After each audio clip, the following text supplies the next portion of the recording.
AVC Sports presents high school football.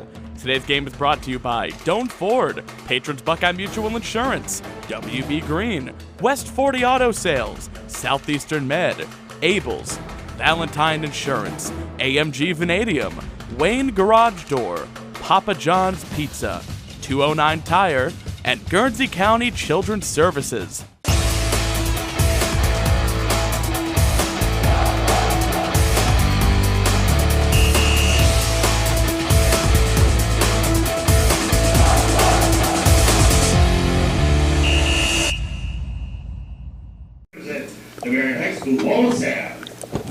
Good evening, everyone, and welcome once again to high school football tonight on WILE 97.7. It is week 9 of the high school football season. Bill Kafury, John Valentine at Don Drum Stadium at Marietta College as the Bobcats on the road to take on the Tigers. Cambridge comes in 6-2, Tigers at 2-6, and JV. Beautiful day outside and a perfect night for football. Week 9, you can't always ask for that. No, week 9 is, man, football season just goes by so fast, and you work up for it so hard, and you only get 10 regular season games. It just seems like it flies by, but, man, you couldn't ask for a better football night than tonight. Beautiful night for football, and tonight the Cats kind of put themselves in the catbird seat, if you will, sitting 6-2 on the season, but looking at an opportunity to try to earn a home position in the postseason. Certainly going to be in the playoffs, controlling their own destiny, but a big win tonight and look ahead to week 10. Yeah, Cats are currently in the 9 spot. Now remember, the top 16 make the playoffs. They currently sit at number 9. Win or lose the next 2 games, they're going to be in the playoffs. Statistically, they'll still make it, but 2 wins, and they got a really good opportunity to host a game. So that would certainly be the goal at this point. But either way, they're going to make it. Marietta, on the other hand, has been struggling this year, only 2-6. So they're not mathematically eliminated yet, but it's going to be a lot tougher for them to be able to find one of those top 16 spots. Yeah, week 9, things have pretty well evened themselves out, and everybody knows where they stand. And for the Cats, it's take care of business tonight, worry about next week. By the way, you're listening to our pregame brought to you by Mass Tires in Pleasant City. Should be your first stop for all your tire needs. And Cambridge takes care of business tonight. Then next week it will be a big showdown. Yeah, real big showdown. Not only is it, week 10, typically a rivalry game. St. Clairsville has always traditionally been a pretty decent rival for the Cambridge. But that would be a big win for them. St. Clairsville down a little bit this year, for according to St. Clairsville standards, but they're still pretty darn good. So yeah, they're number 2 in the region? Yeah, absolutely. Number 2 in the region. They've lost 2 games to 2 pretty tough opponents. So they got a lot of secondary points coming their way as well, plus 6 wins anyway. So St. Clairsville is still no joke. Pretty good team. They beat Union Local last week, 20-13. However, Union Local had to score inside of a minute to take that win away from Union Local. So, they are vulnerable a little bit, but they're still pretty darn good. We were looking a little here in the pregame of the teams just ahead of Cambridge and the projections and, who could end up in those top 8 positions. And, it's still just about anybody's toss up there. And the 4 teams ahead of Cambridge, Gallia, New Lexington, Marion Franklin, and Logan Elm.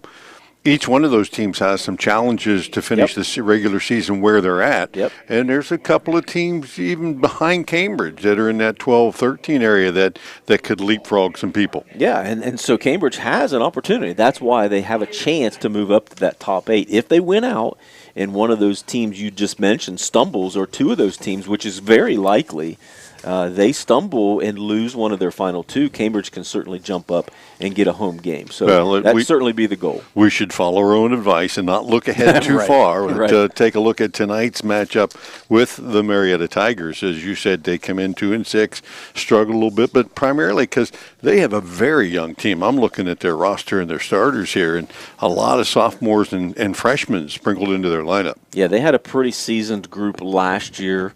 had a pretty decent season last year. They still have a pretty good nucleus coming back, but there are a lot of youngsters thrown in there as well. So, yeah, they've struggled a little bit with wins against Athens and against Ripley. But, they've lost to a couple other teams that, close games. But, the last couple games they've only lost by a total of 9 points. So they've been in some games, but they just don't have that firepower to be able to keep up with some of the opponents that they played. And for the Bobcats tonight is the break-even night in the series. These two teams have played over 80 games throughout the years, and Marietta leads the series 42-41-3. And although the last 30, 40 years has been owned primarily by the Bobcats, I think you have in some since 1981, Cambridge is 30-8 right. against the Tigers. But tonight, overall, Cambridge comes in one game behind and hoping to take care of business tonight in that regard. Yeah, the Tigers have really struggled the last, as you mentioned, the last really 40 years, with only one winning season in the 80s, and 2 in the 90s, and 1 in the 2000s. And they're struggling now, too. Now, ninth-year head coach Jason Shobe is the most successful coach they've had in the last several. So even though he's only 35-52 in those 9 seasons, he's had 3 or 4 or 5-5 seasons. And, playing in that ECOL schedule with Dover and Philly and previously Zanesville, there's been some tough opponents in the ECOL, too. So he's held his own. A little bit of injuries this year, and, again, a lot of younger guys, so they're struggling a little bit more this year.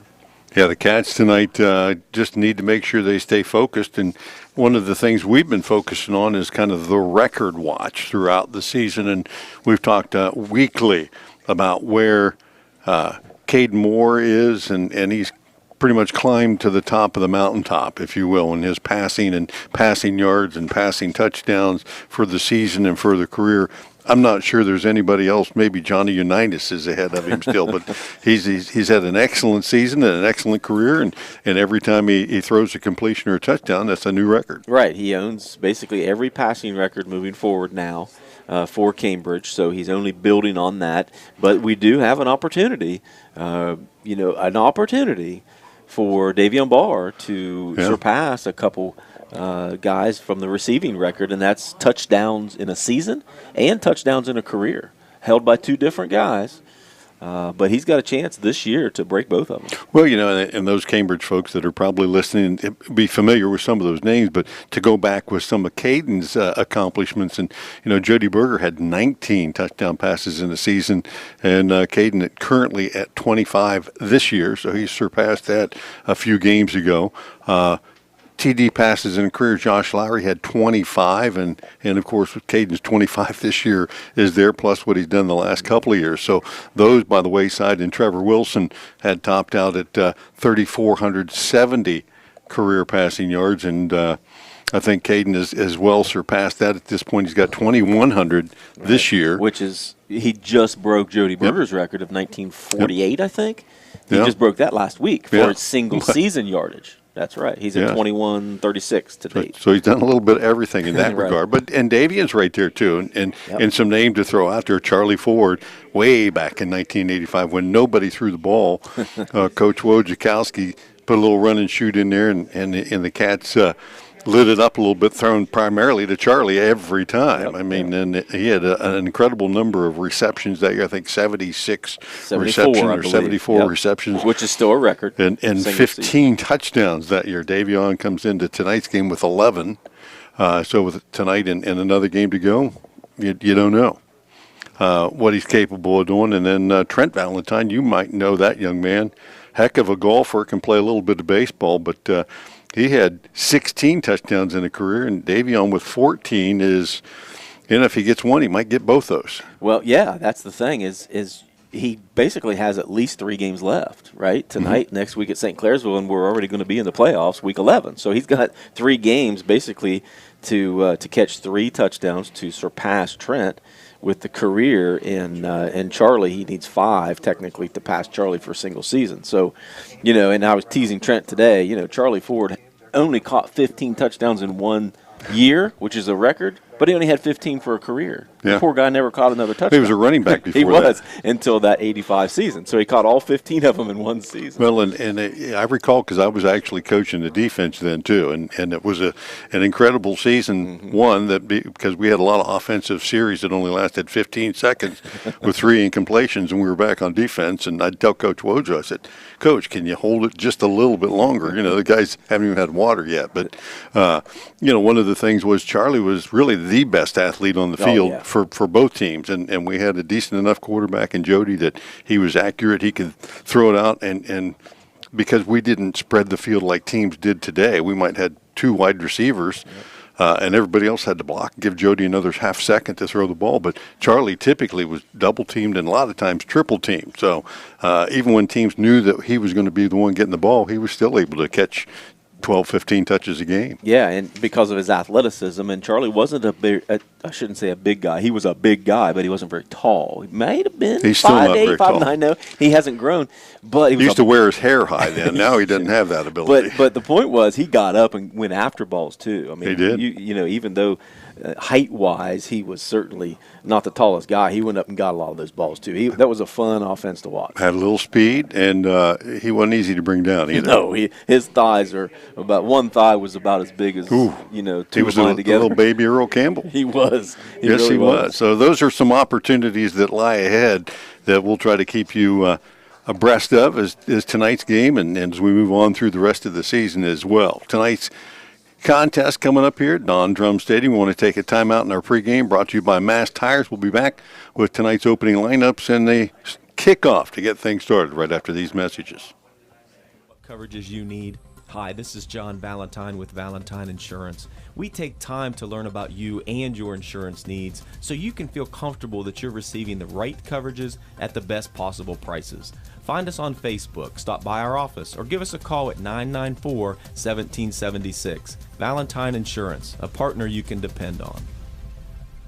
Are you looking for a career path with a growing company? AMG Vanadium is actively recruiting for its Cambridge and Zanesville plants. Come join a company with a strong environmental purpose and commitment to community. To learn more, visit AMG's website at amg-v.com/careers. AMG offers a competitive wage and benefit package. Applications are currently being accepted. Finding great candidates to hire can be like, well, trying to find a needle in a haystack, but not with ZipRecruiter. Its powerful technology actively finds and invites qualified candidates to apply to your job. So while other companies might deliver a lot of hay, ZipRecruiter finds you the needle in the haystack. See why 4 out of 5 employers who post a job on ZipRecruiter get a quality candidate within the first day. Try ZipRecruiter for free at ZipRecruiter.com/free. That's ZipRecruiter.com/free.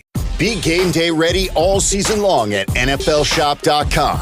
NFL Shop is your #1 source for the top selection of officially licensed NFL gear. Head over to NFLShop.com today to browse styles from your favorite team and all the players you love. NFL Shop is your ultimate destination for jerseys, t-shirts, headwear, and more. Take your team pride to the next level with the best selection of NFL gear anywhere. To shop now, go to NFLShop.com. When it's game night, let Papa John's Pizza on Southgate Parkway feed your team after the game.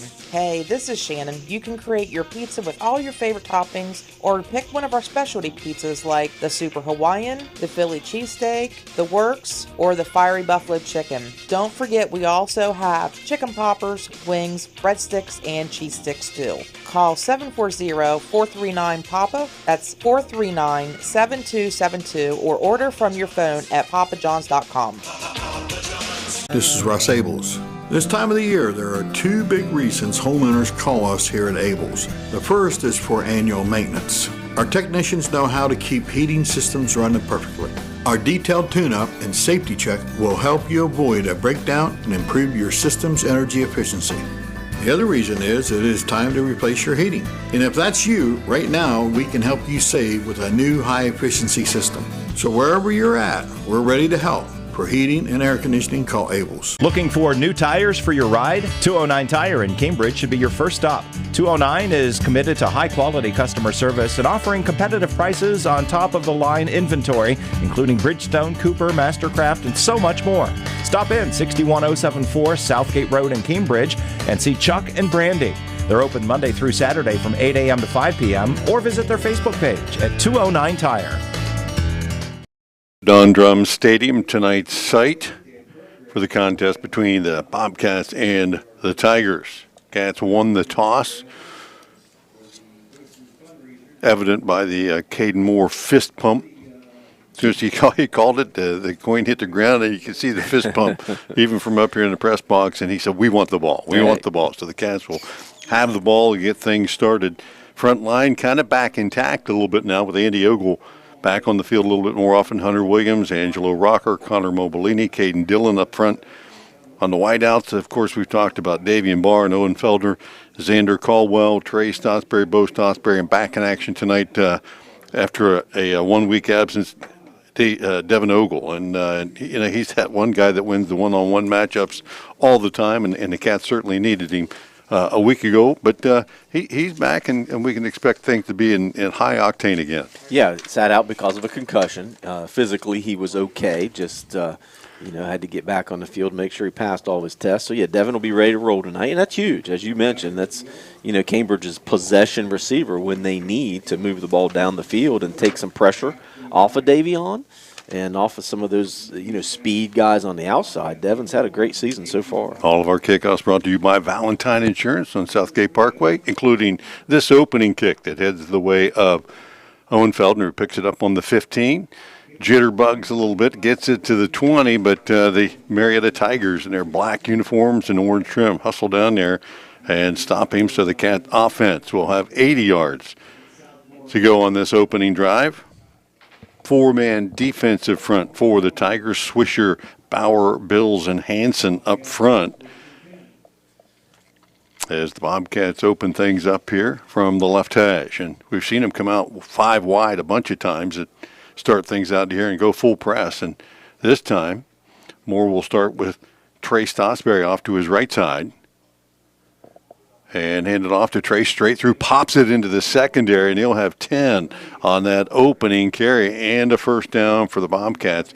Every first down for the Cats brought to you by WB Green Insurance Company, including that first one carry, 11 yards, and the Cats are often running instead of passing. Yeah, that would certainly give a lot of confidence to this offensive line. Again, you got to win the game in front of you, but they would feel real good about that moving into next week. 5 wide, only a 3-man rush, and they'll quickly throw it out in the left flat. That's completed to Trey, and he'll get it upfield for a gain of 3, maybe. And the Cats will face 2nd and 7. Tigers electing to just go zone coverage completely. And the Cats sitting down in the open spots there. And Caden Moore's gotten better and better and better about reading those things with defenses. You're going to come at the Cats with zone coverage. He's going to pick you apart with those small little dumps, but knowing that they can't keep up with the Cats receivers. Penalty on the defense there, moves it up 5. Cats get a little bit closer, 2nd and a yard. Stotsberry in the backfield will take the handoff straight ahead and positive yards again out over the 40, near the 44, and another WB Green Insurance first down. See a lot of that probably tonight for the Cats because they can. That's right, yes. And again, it'd be nice for them to build some of that confidence. 5 wide, 3 shift out to the right for the Cats. Moore with 1st and 10 from his own 44, looks to his right, fires it in the slot, has Bo Stotsberry 50, 45, and bang down inside the 45, and another first down for the Cats, sponsored by WB Green Insurance, and we'll have a lot of those as the Cats in 4 plays have picked up 3. And they're 4-down territory now at the Tigers 43. Stotsberry again shifts back into the backfield, but he'll block this time. Pass out in the left flat. Ogle pulls it in, 40, 30 up the left sideline and dives down to the 20-yard line. And the Tigers doing everything they can to just slow Cambridge down. Not much that time. Bryce Dotson with a touchdown-saving tackle and another WB Green first down.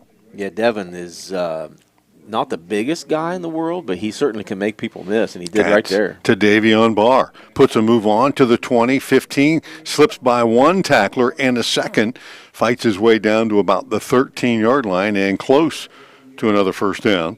Just a quick screen out into the right flat with Caldwell and Bo Stotsberry blocking out there. Barr picks up 8. Cats will bunch to the right again, 3 to the right, 1 to the left. Straight ahead, Stotsberry to the 10, and he'll move the sticks again for the Bobcats as he got down near the 8-yard line. And WB Green Insurance Company has picked up 5 first downs in this first quarter so far, and they won't get another one here, at least in this drive, as the Cats now first and goal at the 9. Yeah, still 10 minutes to go here in the first quarter. Cats moving the ball real nice down. Mixing it up pretty well. Stotsberry offset to the left side, takes the drive straight ahead, and he'll pop it into the end zone from 9 out. Trey Stotsberry on the ground. How many times have we said that this year? Not many, as the Cats score on the ground this time with 9:57 still to go in this first period. Huge hole up front, really straight ahead, and Cats pushing people around up front already. That's a good sign early in this first quarter. A 9-yard run. Cats, we can probably count how many rushing touchdowns they've had this year on 2 hands.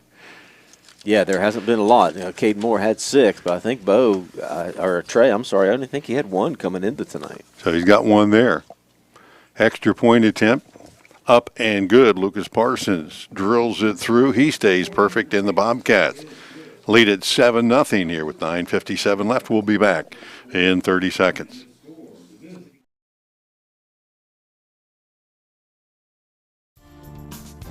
When it comes to vinyl replacement windows, they are not all created equal. At Wayne Garage Door in Cambridge, our reputation for high standards and quality of products can be seen with our Eris collection of vinyl replacement windows.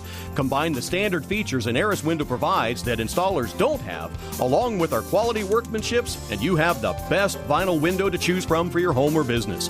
Call us today at 740-439-7555 to see the difference an Eris collection window can make for you. Back at Don Drum Stadium, 7-0. Your scoreboard update brought to you by Cambridge Papa John's. 8 plays, 80 yards. I'm not a mathematician, but that's a pretty good average per play, as the Cats did about half that on the ground, mixed it up well, and Trey Stotsberry the last 9 yards into the end zone. Yeah, move the ball efficient, as you said, moving the pass with the run, push it all the way down the field in about 5 minutes. Parsons, Valentine Insurance kickoff deep down to the 10-yard line. Got it in the corner there. Owen Riley will haul it in and get it up across the 20 and over the 25 before the Cats will converge on him. So the Tigers' first opportunity tonight offensively will start from their own 28-yard line. As we said before, a young team.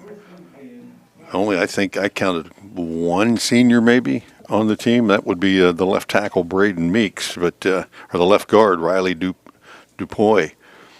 And they come up with the quarterback, Drew Warden, under center, a fullback behind him, and he'll turn and hand it straight ahead. Off the right side, a yard, maybe 2 that time, for Bryce Dotson. Dotson, 160-pound junior. Seth Britton back there also at 175 and a sophomore. And a pickup of 3 by the Tigers, 2nd and 7. Cats up front defensively. Hunter Williams, Angelo Rocker, Connor Mobilini. You'll see Trey Stotsberry and Chris Burgess in the middle, and they press the line of scrimmage here. A little motion in the backfield, and the Cats will come in and nearly make the play. Connor Mobilini, first hit in the backfield on the wingback coming around the edge that time. And that was Junior Smith with the carry, but he'll lose a yard or 2 there and bring up 3rd and 9. Yeah, a little different offense this year for Coach Shobe. He's using that double wing and using a lot of motion, fake to the fullback up the middle, bring that wing around the end, and then they'll also bring another end around for a little bit of a reverse, too. Cats have to pay attention to. Spread it out here, 1 by 2, 2 backs in the backfield, 1 in motion now, going out to the right, and flags come in.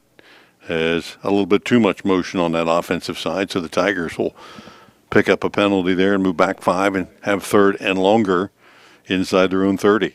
Puts a little bit more stress on that offense. They don't throw the ball particularly well, so Cats licking their chops here on a 3rd and long. Yeah, you'll see a couple of guys coming off the edge. Certainly Mobilini will pin his ears back here. We've seen him in there a few times this year. Couple sacks on the season. Hunter Williams, 6 tackles for loss, has a couple of sacks as well. And once again, Warden will have a couple of backs with him. He started one in motion before the penalty and does so here again and flips it out in the flat, and that's completed. Junior Smith hauls it in and up the right sideline. He's going to move the sticks out beyond the 40. Cats did not get up quickly enough there, and Bo Stottsbury made a tackle that might have saved 6 points. Yeah, he got to that corner real quick. Nice play there, getting the ball out of the backfield. He showed some speed. Yeah. Did Smith, 175-pound junior, moves it out to the 44-yard line, 1st and 10. Smith at the right wing back this time. Dotson, the lone back. Smith in motion. They'll hand it straight ahead. Dotson works his way through and into the second level of defenders and across the 50. Davian Barr, Xander Caldwell, Reed Johnson on the stop, but about 8, almost 9 yards on that carry for Dotson. Quick hitter, so again, a lot of misdirection in the backfield, so Cats will take a little bit of time to kind of get used to that.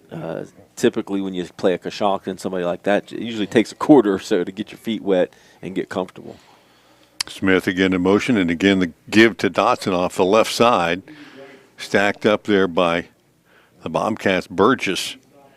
And again, just enough to move the sticks, and a second first down of the night for the Tigers. And you're right, there's a lot of things going on there, a lot of moving pieces that you can't simulate a lot of times in your practice during the week, but it may take a series or two before the Bobcats figure out what's happening here. 1st and 10 from the Cambridge 46-yard line. Again, that double wing. Smith in motion, they'll hand it to him, coming around the left side, and he'll pop it through down to the 40-yard line. Xander Caldwell for the Bobcats knocked him down, but pretty efficient play calling and execution up front for the Tigers so far. They got about 5 there.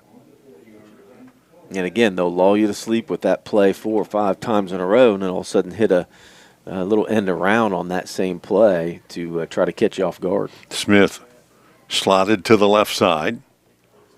Skylar Adams on the right. Smith in motion again. They'll give this one straight ahead. Dotson hit at the line of scrimmage. It looked like Hunter Williams came through and got a hand on him, but I think that hand might have grabbed a face mask. Yeah. As the umpire threw a flag in. And let's see. Or maybe not. Yep, pointing that way. Yeah. 15-yard variety, and that's going to be a first down with that penalty down to the Cambridge 26. So yeah, we've talked about that several times this season about going after guys high at the shoulders. When you go high at the shoulders and you reach out like that, it's real easy to grab face masks. Williams checks out. Frank Yakupchek checks in at that left defensive end, 1st and 10. Handoff again. Smith coming from the left side to the left side from the right wing back and gets it inside the 20 down near the 22, pickup of about 5. And right now the Tigers are in rhythm on the offensive side. Yeah, Smith 3 carries, 8 yards so far. Dotson with 4 carries for 14. And then the big 14-yard pass play to Smith. Yeah, they spread one guy out, but that's more or less just to give you a little bit of a different look, but everybody else in tight. Tight end, couple wing backs, the fullback in the back, and Smith again in motion to hand off straight ahead. Dotson, he'll be stacked up. Bird just slicing in there this time, kind of starting to get a feel for where the holes are, and he'll pull them down for maybe no gain, and it will be 3rd and 5. Tigers have only had to, I think, throw it one time, and they were successful doing that. Yep. So they will spread the field a little here to the left. Tight end now shifting to the right side, Braden Plower. And Smith in motion to the right. And a check of the sideline. Smith will return as the play clock winding down to 10. Warden back under center with the change. Now Smith in motion again. They'll give it to him. Trying to get outside right side. The Cats will get to him and drag him down short of the line to gain. Big 4th down coming up here. Reed Johnson, again, Burgess for the Cats. And it will be 4th and 2.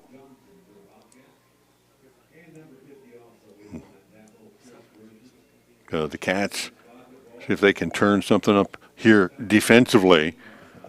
And did the Tigers go a little deeper to that playbook and give us something we haven't seen yet? Well, that reverse they're going to run several times tonight. It's just a matter of time when they do it. 2 receivers split wide to the left.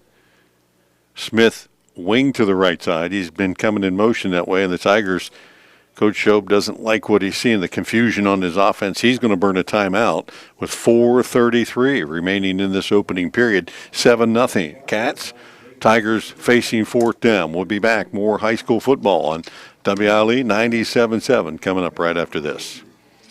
Are you looking for a way to make a positive difference in a child's life? Hi, my name is Alicia Mallett, and I'm the Foster Care Program Coordinator for Guernsey County Children's Services. There are children right here in your community who need a temporary or permanent home through foster care or adoption. Are you ready to be that home for them? For more information on how to become a foster or adoptive parent, please call 740-439-5555. The children in our community are counting on you. Welcome back to Don Drum Stadium, Marietta College.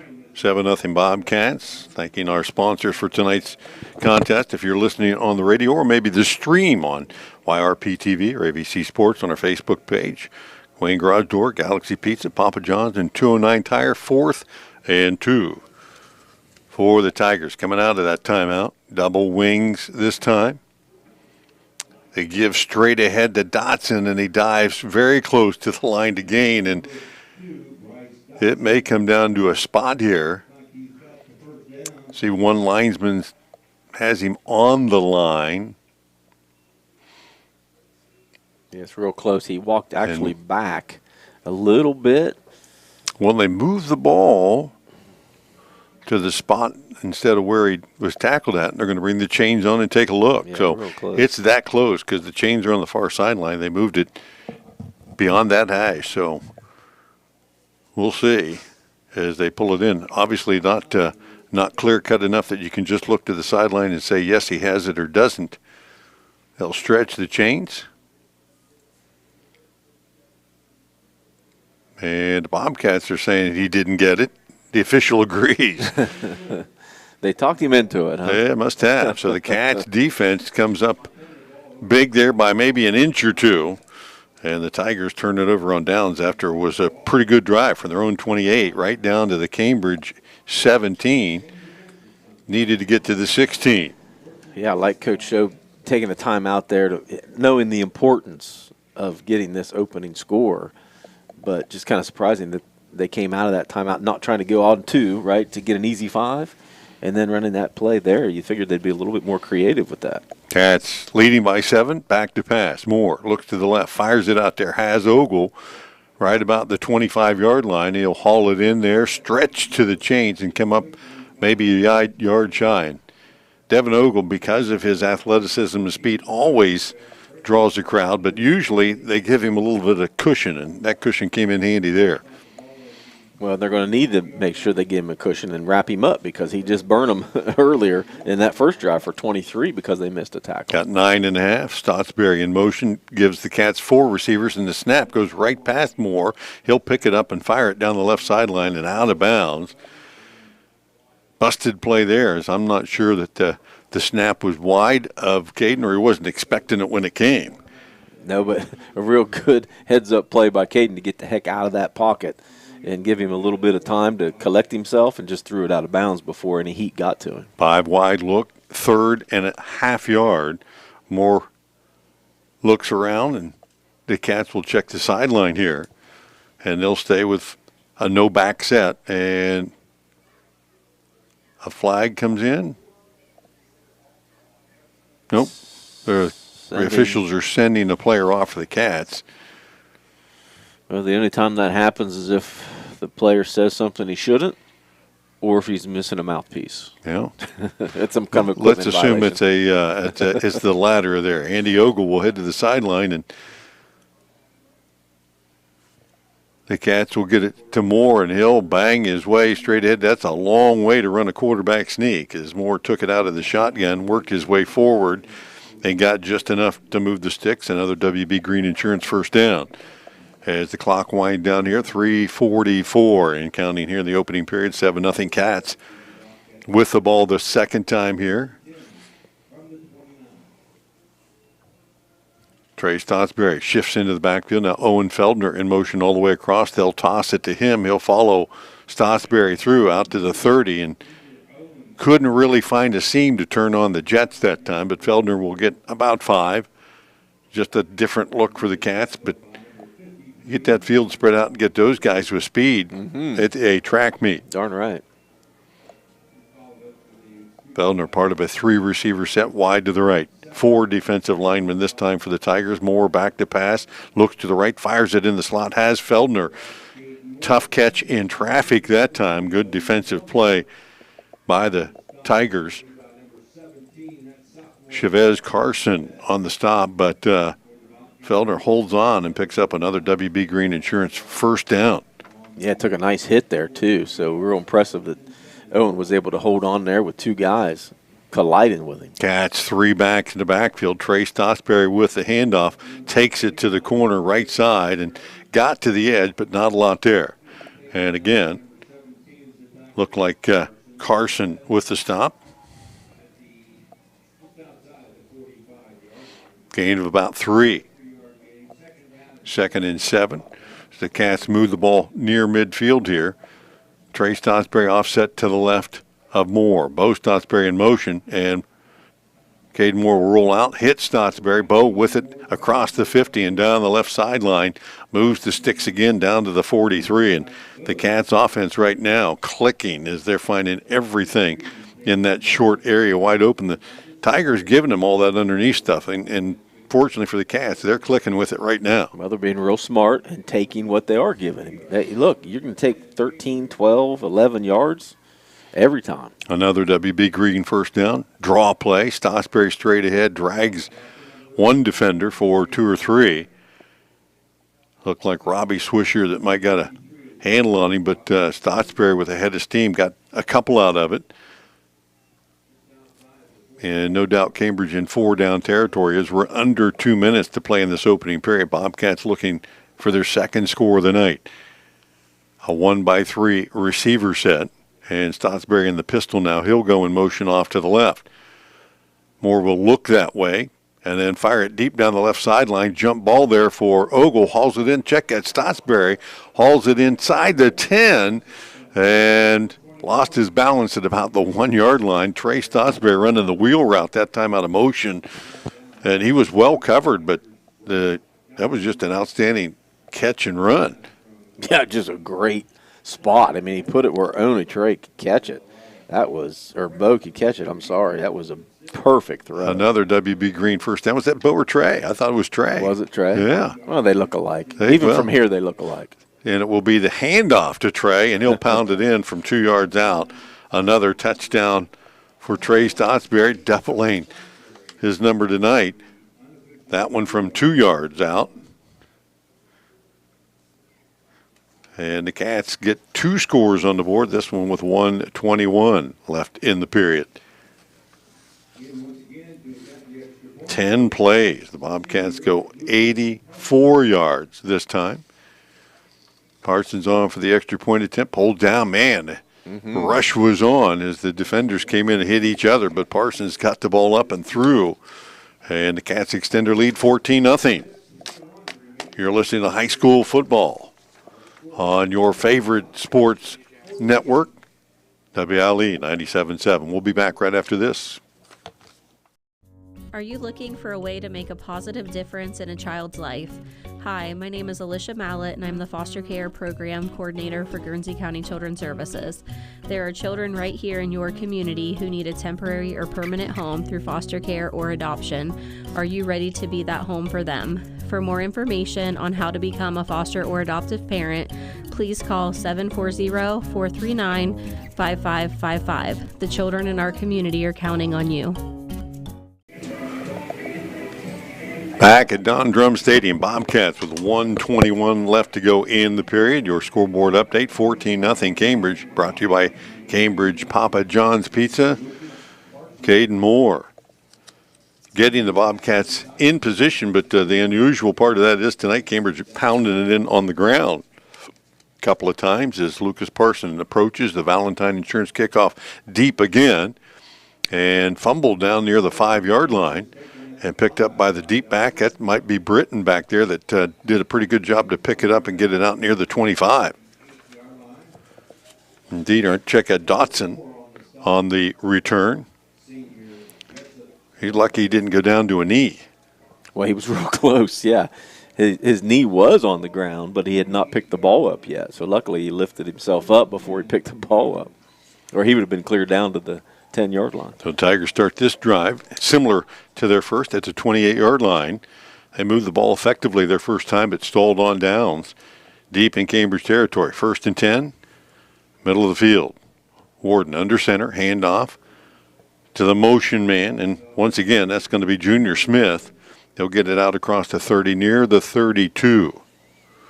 You get your stats sorted out on that touchdown yet? Yes, I was told that you were right as usual. Yeah. That it was Trey Stottsbury. Shouldn't question an old guy with cataracts. And they rewarded Trey with his second rushing touchdown. Yeah, of the game. That was huge. That was an amazing catch. Yeah, it really was. We'll see that later on in one of our replays. And a couple of quick runs in there as the Cats defense stepping up here again, facing 2nd and 6. Handoff straight ahead, Dotson, and not a lot there off the right side. Bobcats defense stiffened up in there. Hunter Williams, Yakupchak in there that time as well, and it will be 2nd down and about, call it a long 4 for the Tigers. And that'll be the quarter, it looks like. They're going to let the time run off. Clock winding down here with the Bobcats on top here, 14-0 at the end of 1. We'll be back right after this. Whether you are experiencing pain in your knee, tingling in your fingers, or a sore back, Superior Med Orthopedics is here for you. Their patients' health and safety is their top priority, and they currently offer telehealth visits for your initial appointment. Take comfort in knowing when you come to their facility, they're following all protocols to ensure you remain safe. Find out all their team offers by visiting seormc.org today to learn more. Now located at 16050 McConnellsville Road in Caldwell, Ohio. Patrons Buckeye Mutual Insurance Company is a mutual insurance company established in 1896 for the purpose of providing insurance coverage to rural Ohio. They offer a product to meet your insurance need, whether it is for a farm, rental dwelling, home in town, secondary or seasonal dwelling, churches, or mobile home. They partner with Grinnell Mutual Insurance Company to offer liability coverage to package with their patrons Buckeye Mutual policy. Call today at 638-3604 and follow them on Facebook at Patrons Buckeye. Welcome back to Don Drum Stadium on the the campus of Marietta College. Stay tuned for our halftime show. We'll have a special guest joining us tonight. That promises to be fun. More surprises. More surprises. Don't go away. Get the popcorn going now. 3rd and 4 for the Tigers as they trail the Cats 14-0 from their own 34-yard line. Warden again, under center again, puts Smith in motion. A little inside reverse coming back. Cats sniff that one out. Says Connor Mobilini. Chased him down from behind, and a loss on the play will set up 4th down for the Tigers. We haven't seen a punt in tonight's game, but on comes Braxton Lang, and they will line up in punt formation. Back deep for the Cats, Feldner and Davion Barr, both speedsters that can make a score change quickly. And Lang will punt it away from them and out of bounds. Maybe a wise decision, but let's see exactly how successful that was as they're marking it somewhere near the 40-yard line of the Cats. Still coming up there. 43, so about a 20-yard punt maybe. Well, 20-yard punt's better than giving up a TD. Yeah, it could be. So the Cats take over their best field position of the night. They'll start at their own 43 here, leading 14-0. They started to drive at the 20 and the 16 and put together long drives for touchdowns there. 2-by-2 receiver set. Stotsberry, the workhorse, offset to the right of Moore. He'll go in motion. Cats will run the screen to the left side to Ogle. He'll haul it in and work his way out across the 45 near the 50. I was going to say his forward progress was near the 50 before he got stood up.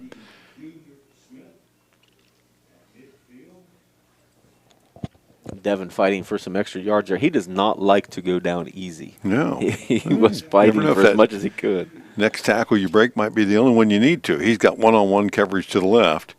Moore will hand this one straight ahead. Stotsberry into the secondary will have another first down. He's not happy that he got pulled down that time because he thought he had a little more to go. And Robbie Swisher with the tackle, but that'll be a WB Green Insurance first down as the Cats right back to the line of scrimmage, ready to go from the 43-yard line. And again, Stotsberry hits the edge this time, 40, and down near the 36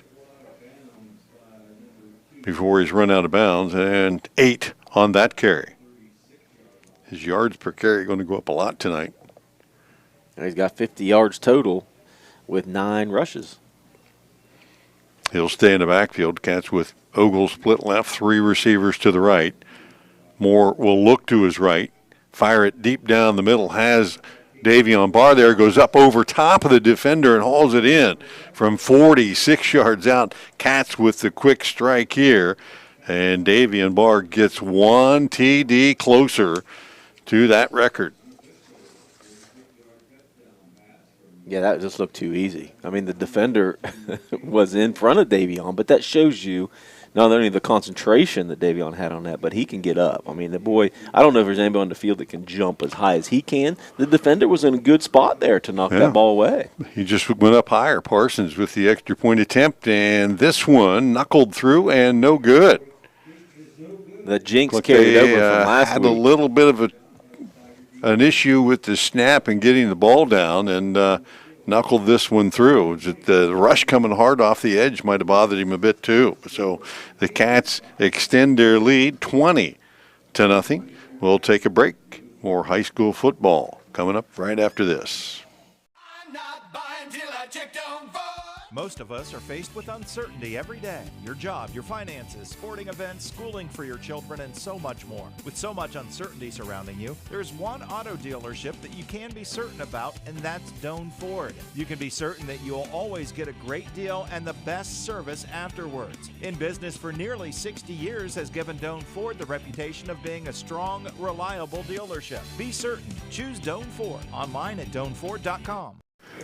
Back at Don Drum Stadium, Bobcats extending their lead, 20-0 there. We're going to blame Jerry Boyer for the missed extra point because he had to know how many he kicked in a row. So sorry about that, Jerry, but we got to blame somebody. Sorry about that, Lucas, not Jerry. Well, Lucas, He's the one that caused it. Lucas. As Lucas approaches here. And this Valentine Insurance kickoff across the field at the 30, still loose and scrambling forward. Did the Cats come up with it? And do the officials agree that they did? They think they did. Yeah. Everybody in white pointing that way. And I think it is going to be Tiger ball. Yeah. That ball hit short of one of the deep backs and then started squirting around. Yeah, it's going to be Tiger ball. And he threw a penalty, too. Sideline warning, I would assume. Probably. The Bobcats were pressing the issue there. Yeah. Yeah, he picked it up. 10:22 left here in the first half. 20-0 Cats. Oh, it went out of bounds. They're going to say it went out of bounds. Okay. There you go. That's why they didn't get it. Bobcats were claiming they might have gotten it before it did, but it will move it out to the 35-yard line. Tigers trailing the Cats now by 3 scores. Drew Warden. If they continue to stick with the running game that they've had little success with. Cats starting to pick up on it last time out, though. Warden under center. Motion to Britton going to the left side. He'll turn it up and good yards out across the 40. So from the 35, give him 6 on that first down carry. Seth Britton, 175-pound sophomore, in at the wing-back spot that time.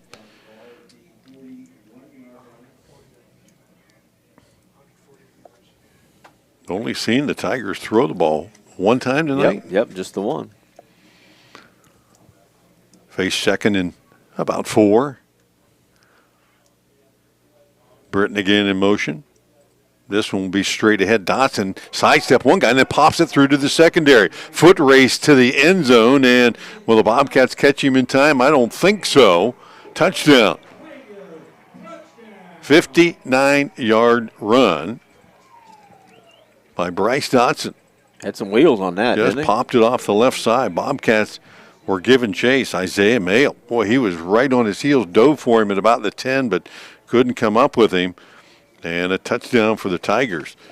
And showed a little speed there, did Mr. Dotson. He sure did. He got down that sideline quick. And, again, like you said, a couple Cats were in pursuit. And they did get to him, but they tackled him at the goal line as he crossed.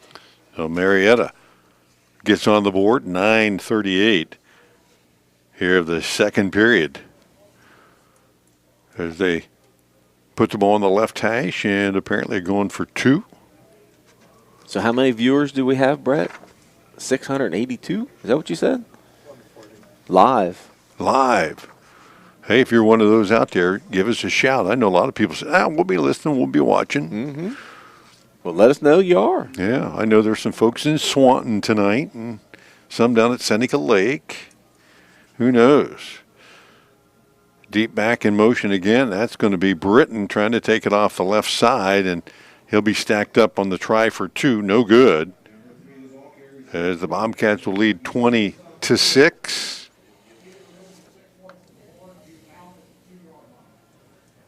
Oh, what's going on here now?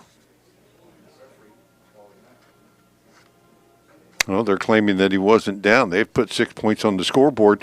That was not actually a touchdown. So I've got Bryce Dotson down for a touchdown here, and sure. They're saying he did get stopped. So hold the bus. I guess. How did we not know what was going on? The official signaled touchdown. He did. He didn't check with his buddy on the sideline to see if he stepped out of bounds. Second and goal. Handoff straight ahead to Dotson off the left side. Still not in. Now he's in. Oh, now he's in. I didn't see a signal that time. So Bryce Dotson, not the 59-yard run, but a 2-yarder. Well, either way, he got her done. He did get her done. That'll bring in Lang for the extra point attempt. So the Tigers do get on the board, 9:25 of the second period, and Lang's kick is up and good. So the Tigers do dent the scoreboard, 20-7, with 9:25 left here in the opening period. You're listening to the Bobcat Radio Network on 97.7. We'll be back right after this. Most of us are faced with uncertainty every day. Your job, your finances, sporting events, schooling for your children, and so much more. With so much uncertainty surrounding you, there's one auto dealership that you can be certain about, and that's Doan Ford. You can be certain that you'll always get a great deal and the best service afterwards. In business for nearly 60 years has given Doan Ford the reputation of being a strong, reliable dealership. Be certain. Choose Doan Ford. Online at doanford.com. Yeah.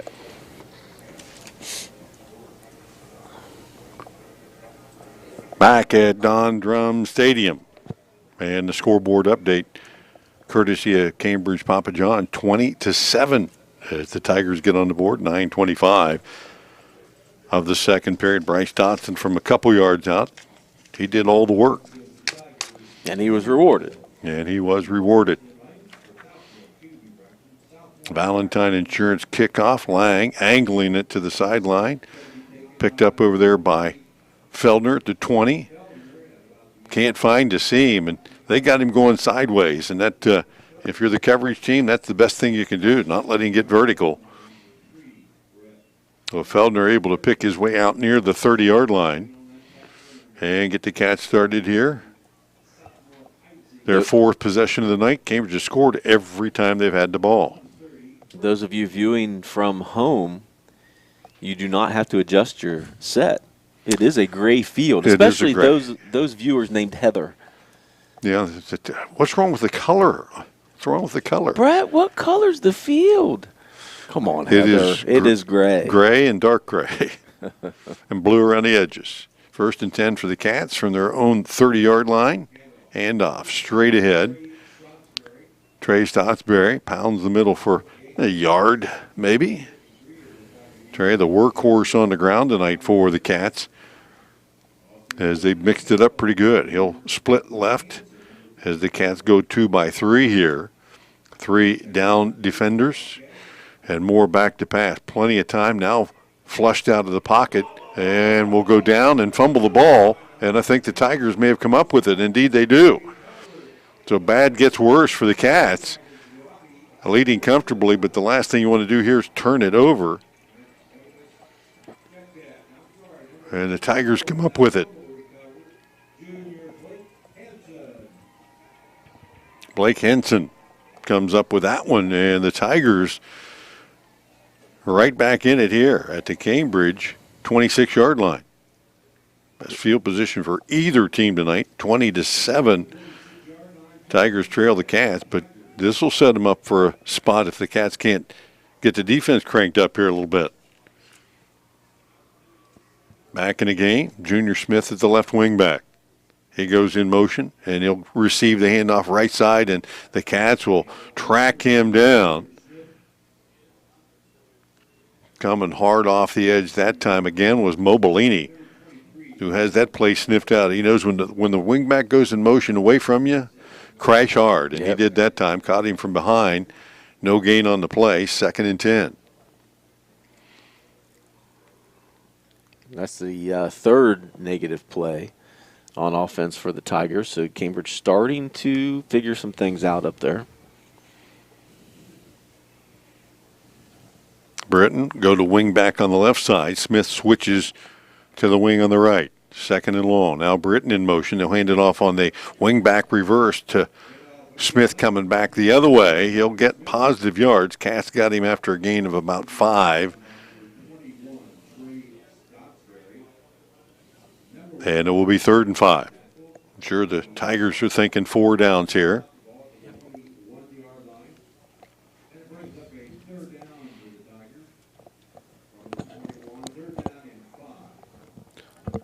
A wave and say hello tonight to my granddaughter, Callie Grace, who's patiently watching. I hope she's asleep by now out in Swanton. She got a quarter in. Smith straight across in motion this time. Handoff to the deep back Dotson. And he'll pound it off the left side. A couple there. And 4th down. So another big 4th down play here for both teams. The Tigers trying to extend the drive. The Cats trying to atone for a mistake and get the ball back on the offensive side. 7 minutes left here in the half, 20-7 Cambridge. And 4th and 2 for the Tigers from the Bobcat 18-yard line. Yeah, this would be a huge defensive stop for Cambridge to make up for that fumble. Smith wing to the right. Britton to the left. Smith in motion. Across this time, toss sweep. Dotson left side trying to get to the edge. Bobcats will corral him. Did they get him before he got to the line to gain? I don't think they did. He needed to get to the 16, and I think he's just inside that. Yeah, they're signaling 1st down. Move the sticks. Took the Tigers 4 down to get 10. They got 10.1. Now all they got to do is move the downs markers. There they go. Chains are getting moved. 1st and 10 from the Bobcats 16. And again, handoff. Britton going left.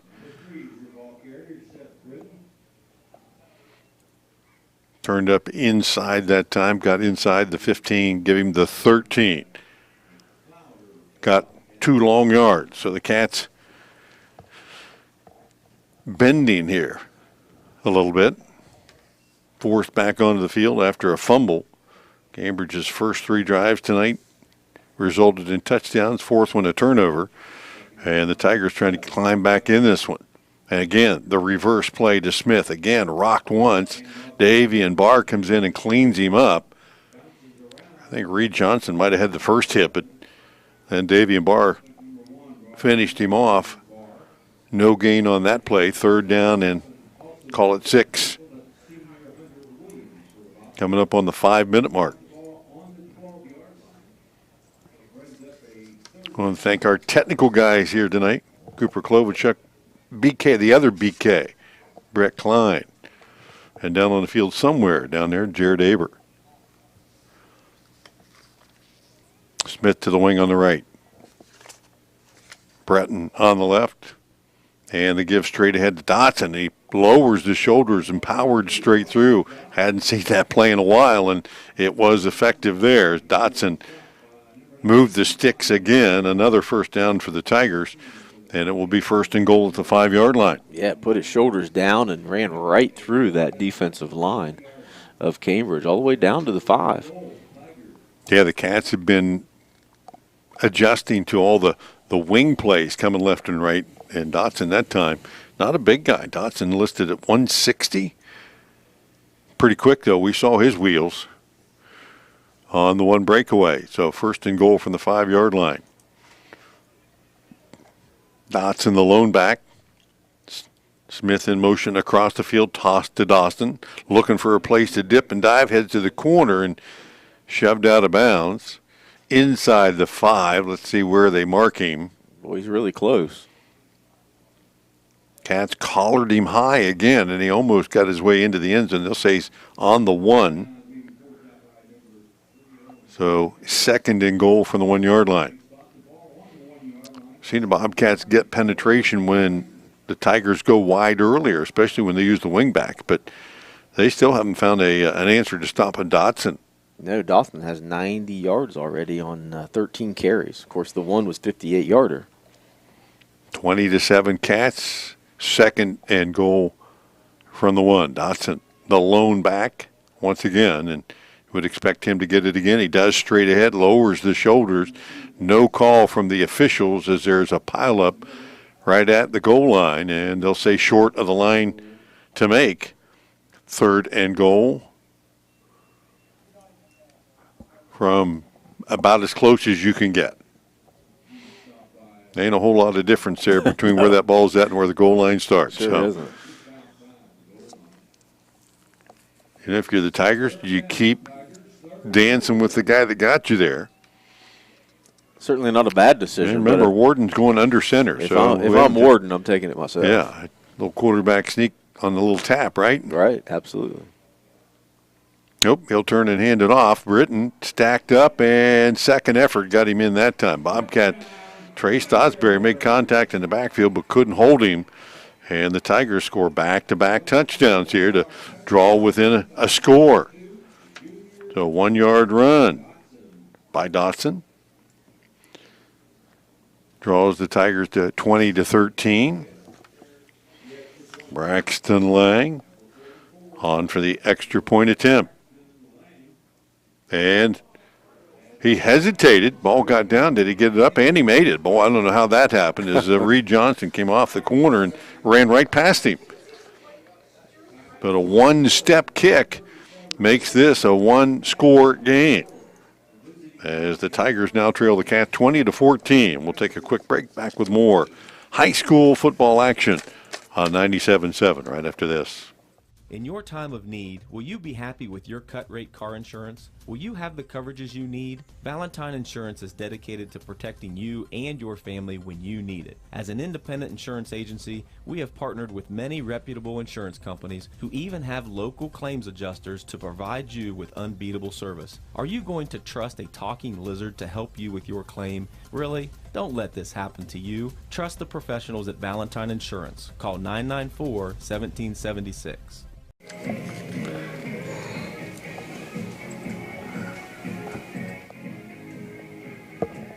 Back at Don Drum Stadium at Marietta College, 20-14. Your scoreboard update and the Valentine kickoff again. Halted. We got a flag on the play. Our scoreboard update brought to you by Cambridge Papa John's, 20-14. Bobcat mistake. Tigers take advantage of it. 26 yards. Took them 10 plays to get it in. but they did.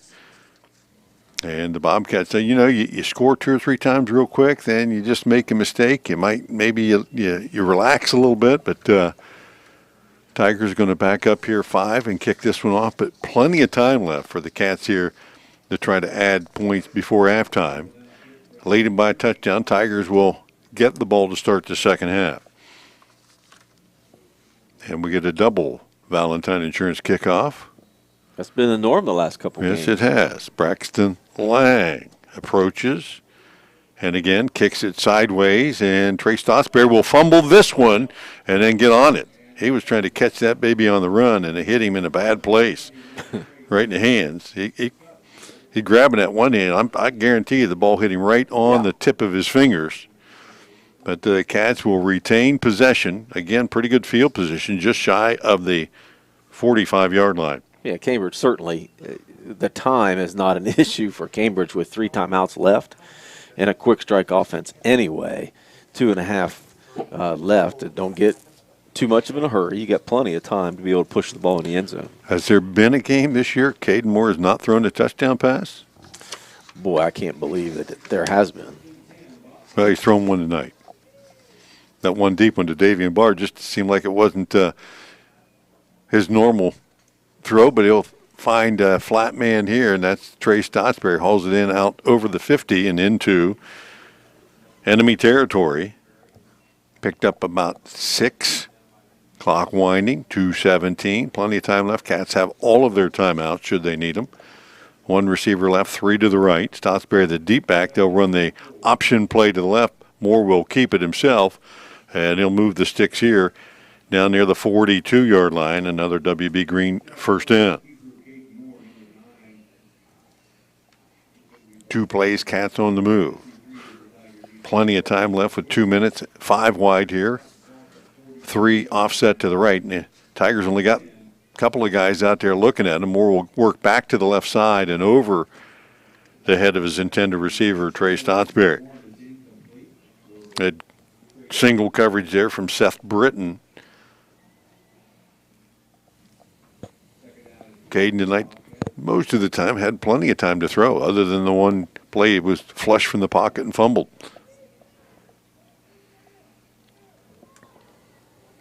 Cats will stay empty set again. 2nd and 10. Moore again looks to his left. Pump fakes it. Now has Stotsberry down the sideline. Hauls it in. 10, 5, 6 for the Cats. And from 42 yards out, just like that, the Bobcats answer. And again, it's Trey Stotsberry. This one using his receiving skills. Yeah, 2 big receptions today. 1 for 40 and 1 for 42 for Trey. That one for the TD. So Moore with his 2nd touchdown pass. And Lucas Parsons on to start another streak here. Extra point attempt and motion up front by the Tigers. And, I commented earlier, I think the Tigers have been getting off the edge pressure very quickly. Almost so fast you wonder how quick they can get in there without being offside. And maybe that's why right there. Right. So Parsons is going to pick up his tee and run to the sideline. Cats will take the penalty and go for 2. Then you missed 1. He did. Might make sense to do that here. Early to chase points, but when you got the ball at the 1.5-yard line. A lot of time left in the half, 1:51. The Cats will take a timeout to talk about it, and that gives us a chance to take a look before halftime here. With, again, a reminder to stay tuned. We've got special entertainment at halftime. There'll be music and dancing up here, but I won't be doing either one of them. Thank goodness I won't be either. Well, if that doesn't make people stay around, what won't? Right. Right? You have piqued their interest.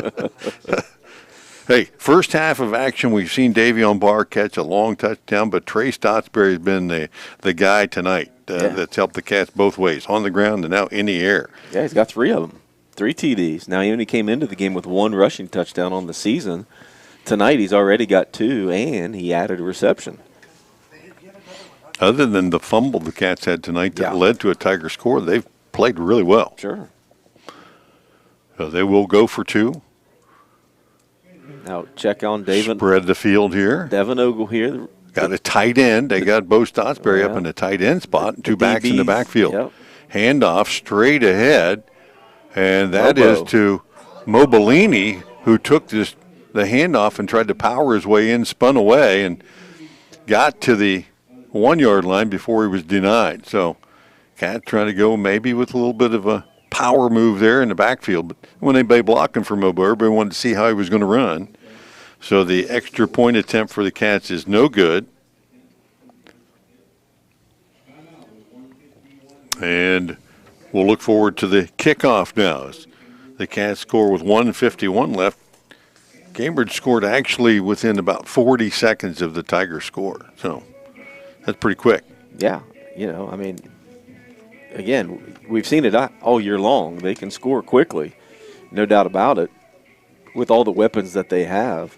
The time, 2:30, I think was what was on the clock, is not that big a deal when it comes to our offense. 4 plays, 55 yards.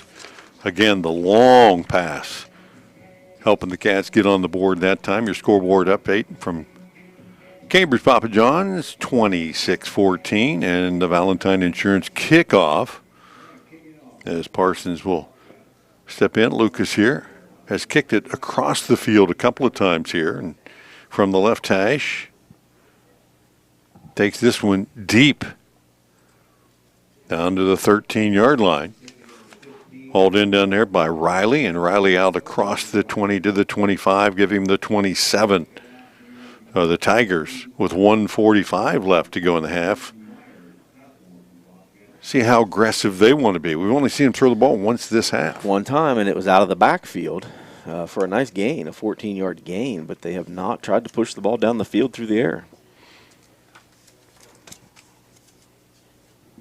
So Warden on from the sideline with the play. They will spread the field. One receiver left. Twin receivers to the right. And out of the shotgun this time, Warden with two backs in the backfield. Puts Smith in motion. Hands off straight ahead. And Dotson will drag a couple of defenders, 4 or 5. Give him 6 on that first down carry. Tigers still have a couple of timeouts, but they don't seem to show a whole lot of urgency here in getting back on the ball and going. The Warden runs to the sideline, grabs the play, and heads back in. Now, you certainly don't want to give Cambridge the ball back as quick as they can score. However, you wouldn't mind trying to get the ball down the field yourself. Again, 3 receivers right. Again, straight ahead. Dotson weaves his way through into the secondary. He'll have a first down out to the 45. And now, let's see if the Tigers will opt to try to change things up a little bit. They've had pretty good success handing the ball to Mr. Dotson. Yeah, 119 yards already for Dotson. In the first half. Right. He stays in as the lone back. They'll go with a double wing set here with 1st and 10. Smith, the deep back, takes the handoff and cuts it up inside and just drags a defender for 10 yards or thereabouts. Reed Johnson contacted him, but he couldn't get him on the ground. And Tigers will call timeout here. They got 9 on that play. And with 35 seconds to go, they got 1 timeout left, setting at the Bobcat 46. Makes you wonder. Yeah, good timeout there by Coach Shobe to be able to set your team up here. Again, you're in Cambridge territory now with that big 9-yard gain. Again, tackling high, especially with Smith. He's a big guy to be able to bring down, tackling him high. He carried Johnson there for about 7 yards. But, yeah, they've only thrown the ball once. So, what are they going to do here? Because if they keep running the ball, they're going to run out of time. So, at some point, they have to put the ball up in the air unless they break one. Well, we've seen Dotson do that, and come close right there on a couple of carries straight up the middle. He's dragging defenders with him. Not a big guy, but, boy, he runs with a lot of authority. And they're going to go out of the shotgun and put Dotson up in the slot left side. Britton checks into the backfield. Warden in the backfield with him. Takes the snap, looks to his right, throws it out there. They tried to little hook and ladder play, trying to get it to Smith. Junior Smith, you could see that the pass dropped by Braden Plower, and they had it set up to pitch it. And I think the Cats had some defenders there, but it was one-on-one. It was going to be one-on-one. So if he did complete that, it was one-on-one, Bo Stottsbury against Smith coming around the corner. So 3rd and a yard. Clock stopped with 32 seconds left, and they'll go back to the 2 wing-back set.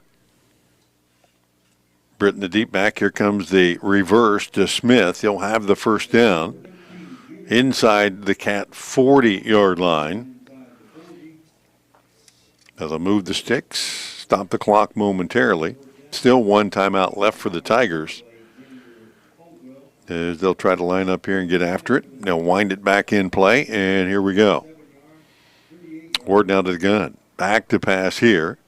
Flushed out of the pocket, and that one comes up short as the Cats got pressure on from the edge that time. Deontay Jones in there, along with the Bobcats' Hunter Williams. So Warden's coming off the field. It looks like he's holding his shoulder. So 4th down, or 2nd down that is, and the Tigers will use their last timeout to try to sort things out and figure out who the quarterback's going to be, or is Warden going to be able to get back in. Doesn't look like Warden's coming in anytime soon as he's being attended to by the medical staff, but he got hit pretty good just as he let go of that ball and went hard to the turf. So 15 seconds left here in the first half, 26-14 Bobcats. Tigers trying to score late here in the half. Have the ball at the Cambridge 38-yard line.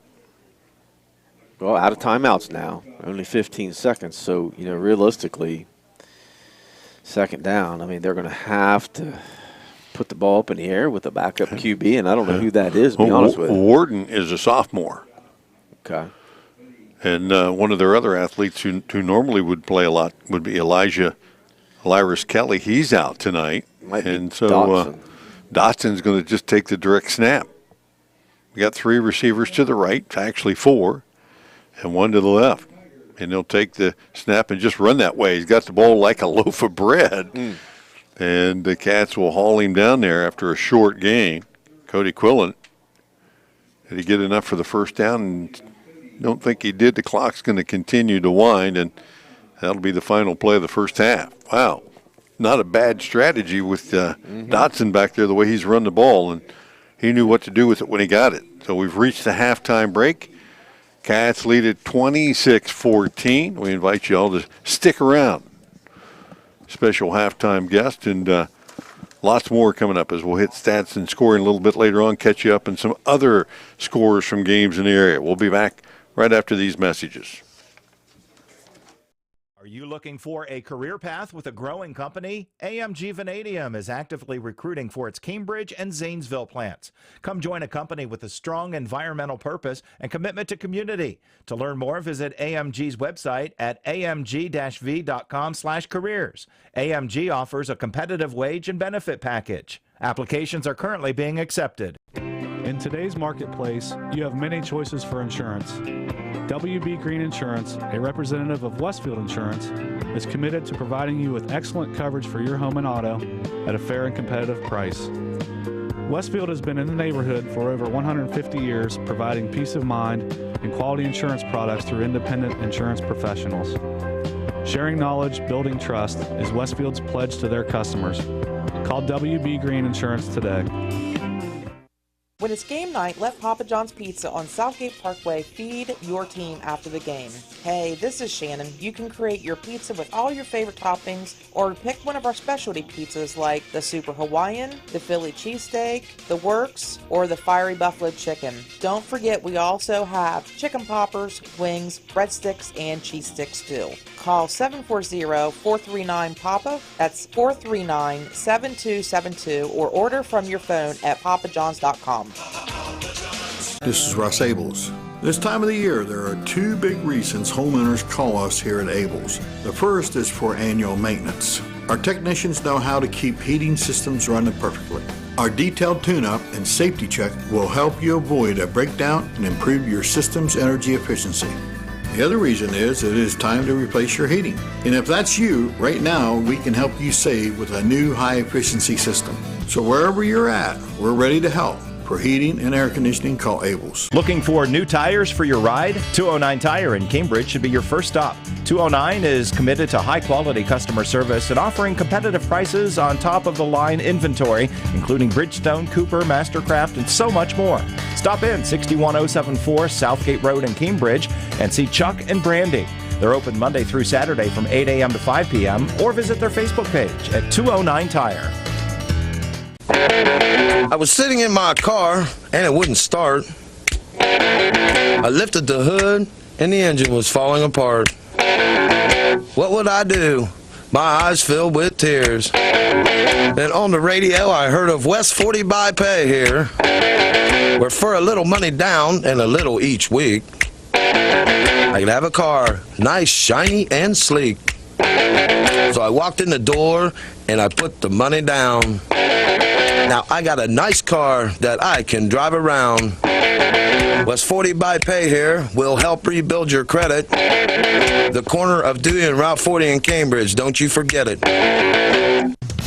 West 40 Auto Sales, corner of Route 40 and Dewey Avenue in Cambridge, is home of the guaranteed credit approval, with most loans approved while you wait. Go to their website to fill out an online loan application, west40autosales.com. You'll also find their weekly special listed there.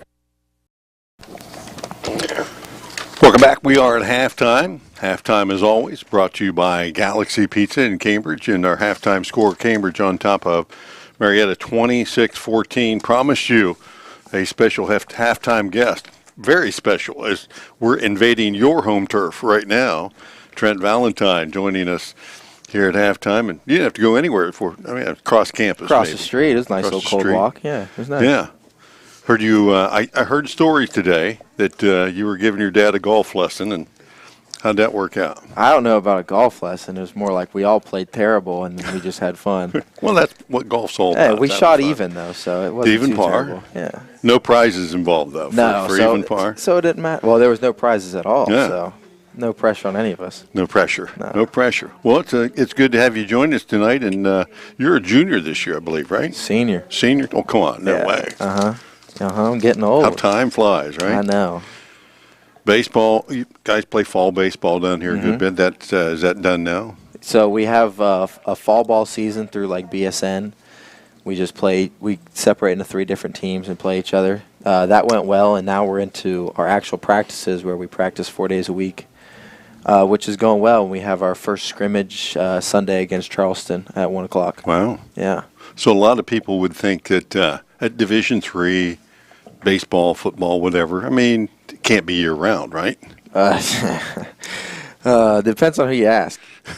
Not legally allowed to say it's not year-round, but hey, it's year-round. If you want to be great, it's year-round. If you want to be average, then it's not year-round. Well, let's talk about being great a little bit. You guys have, in your years here, have had some great seasons, and individually, you've performed pretty well too. All-American a year ago, 14-1, and World Series, and tell us a little bit about that season. And the year before that, you were playing the field a little bit, playing the outfield, spot pitching here and there. And last year, you're the stud. I just something just clicked on the mound, and then I lost it in the field. But last season was great.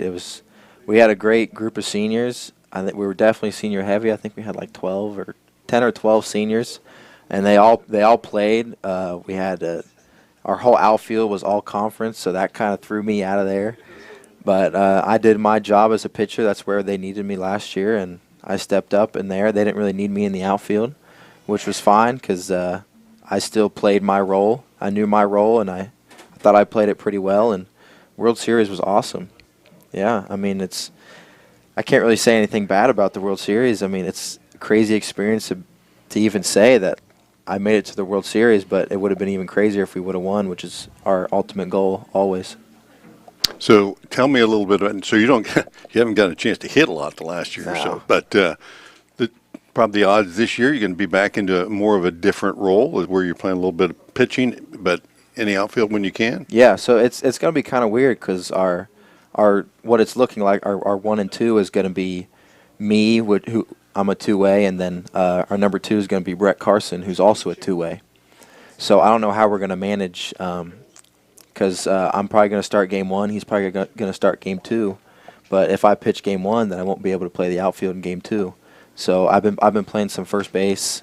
I'll be DHing. I'm sure he'll be DHing. So it's just going to come up to how Coach Brewer wants to treat our arms and put us in the best position to play well in each game. At what level was the last time you played first base? Ever? I mean, I played fall ball like twice. Yeah, twice. But Little League maybe? Other than that, no. I mean, not even Little League. You've always been in the outfield pitching. I was shortstop up until left-handed shortstop up until freshman year of high school, but no first base, which is weird. But I mean, I haven't done anything bad, so I mean, it's going well, I guess. Yeah, you'll learn a little bit about that, right? Oh yeah.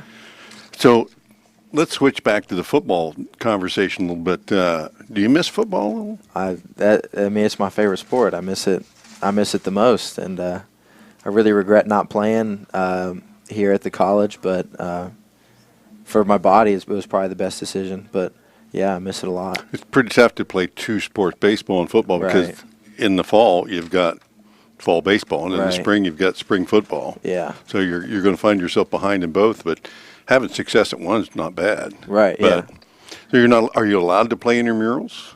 I am up until what we just started. So blue-white is our official practices. So I'm allowed to play intramurals up until that point. So I played intramural basketball for a little bit, and then once blue-white started, I stopped. No intramural football. No, I wish they had a flag football tournament, which would have been great, but can't play in it. Maybe one of these days, right? Yeah, when I get older, I'll have time for it. So, high school, and we're talking a little bit about records, and the records certainly that Caden Moore has set as the quarterback, and now Davion Barr is starting to clip away at some of the things that you've done. He won't catch them all, but that touchdown one is, were you aware as a receiver in high school of any marks that you were getting close to achieving, or that was just something after the fact? Say, hey, by the way. Yeah, I had no idea up until probably a couple months after the season that people were it got posted on the internet. It was like, oh, he broke this. I was like, oh, that's cool, I guess. I mean, yeah, I just didn't. One, I didn't know the records. Two, I didn't really care for the records that much. I was just enjoying playing and having a good time. So now when you look at other guys come along and an offense, it's when you played was a little wide open, but now this is crazy stuff. Yeah, it really is. It's fun. I mean, it's fun to watch, and I'm glad Davion's getting close to it. Records are there and they're meant to be broken, and I love that Davion's about to do that. That's awesome. He's a big guy, and he's talking about coming to Marietta. I know. He came on a visit came on a rainy day against I think it was John Carroll or someone, but I saw him walk up the bleachers, and I was talking to his mom about it, and I mean, we'd love to have him. I mean, I'll come watch him play.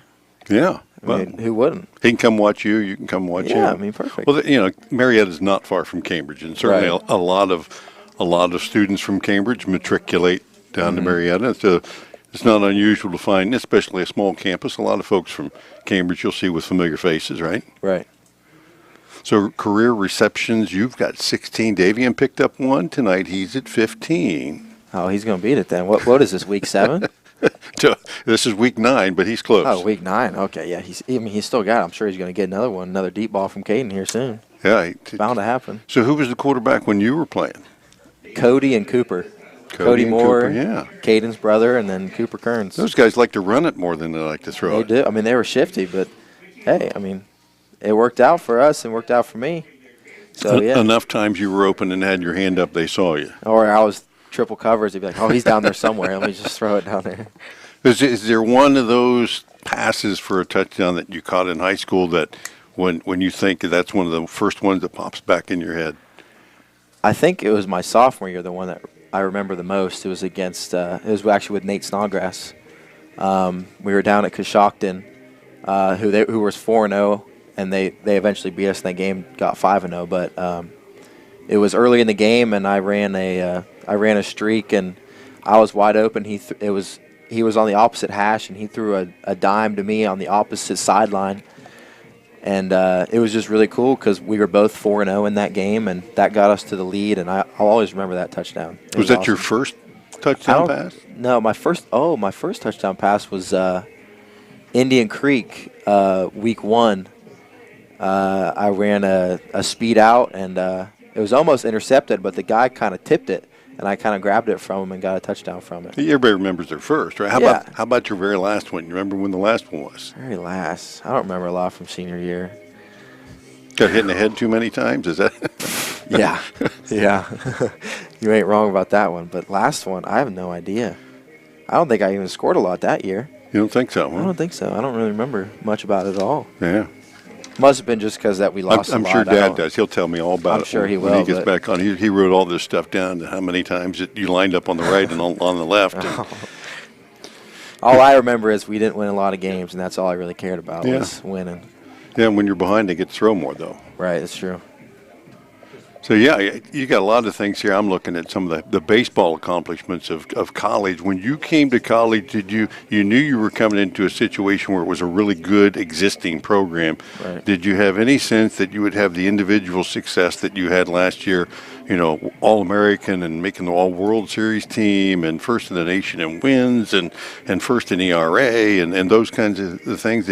Was that an expectation that you were going to get to that point? I mean, I'm not going to say that I didn't want to do that, but it wasn't in my head that this is what I needed. I just wanted to do what I had to do to make our team win, and I followed our philosophies that our coaches teach us, and I do what we have to do to win. And it ended up that I just stepped up in those good ways, and I got all the accolades that I could ever want.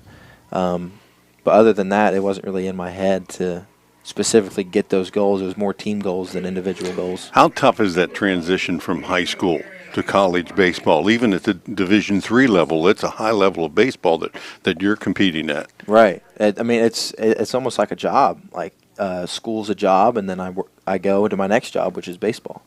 So it's much different than high school, to where high school you can only spend so much time. You just go to practice and you go home. But here we got hitting groups in the morning, we got lifting in the morning, we got practice after that, we got conditioning after practice. And it's a whole bunch of things. And after practice, you got studying, and then you got school. And I mean, it's a big transition, but I wouldn't want it any other way. I'm having a great time, and love the people that I've met, and I love what I do.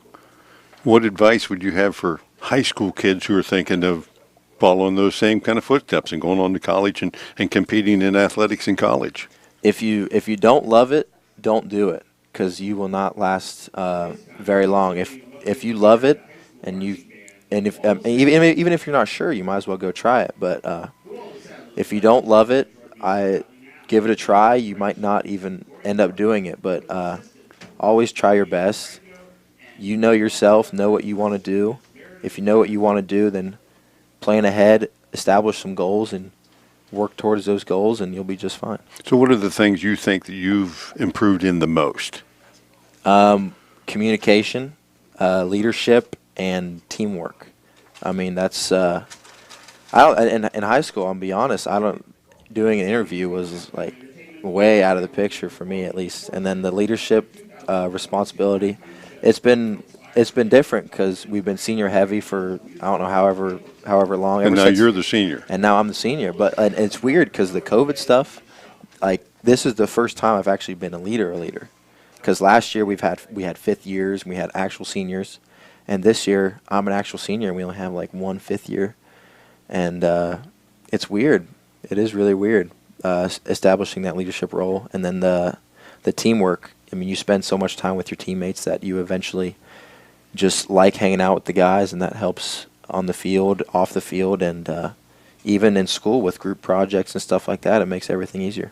You talked about losing a lot of seniors for this season, but this program is a little different than most others because there's no such word as rebuild here. Right, yeah. We're going to reload, and the expectation is of having continued success. Right. And when you look around at the kids that are coming in and how quickly they can acclimate to what's going on and buy in and having fall ball, you got to have a pretty good idea where you're at. Right. I mean, we lost a lot of guys, but we also have a lot of great players. I mean, we're never going to lose a lot of great players. We'll go from great players to great players.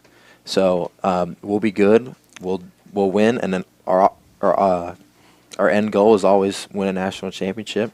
And I think we got the guys that'll do that. You got a lot of young guys that have just been waiting for their chance. Right, yeah. And then I'm in the same boat in the field.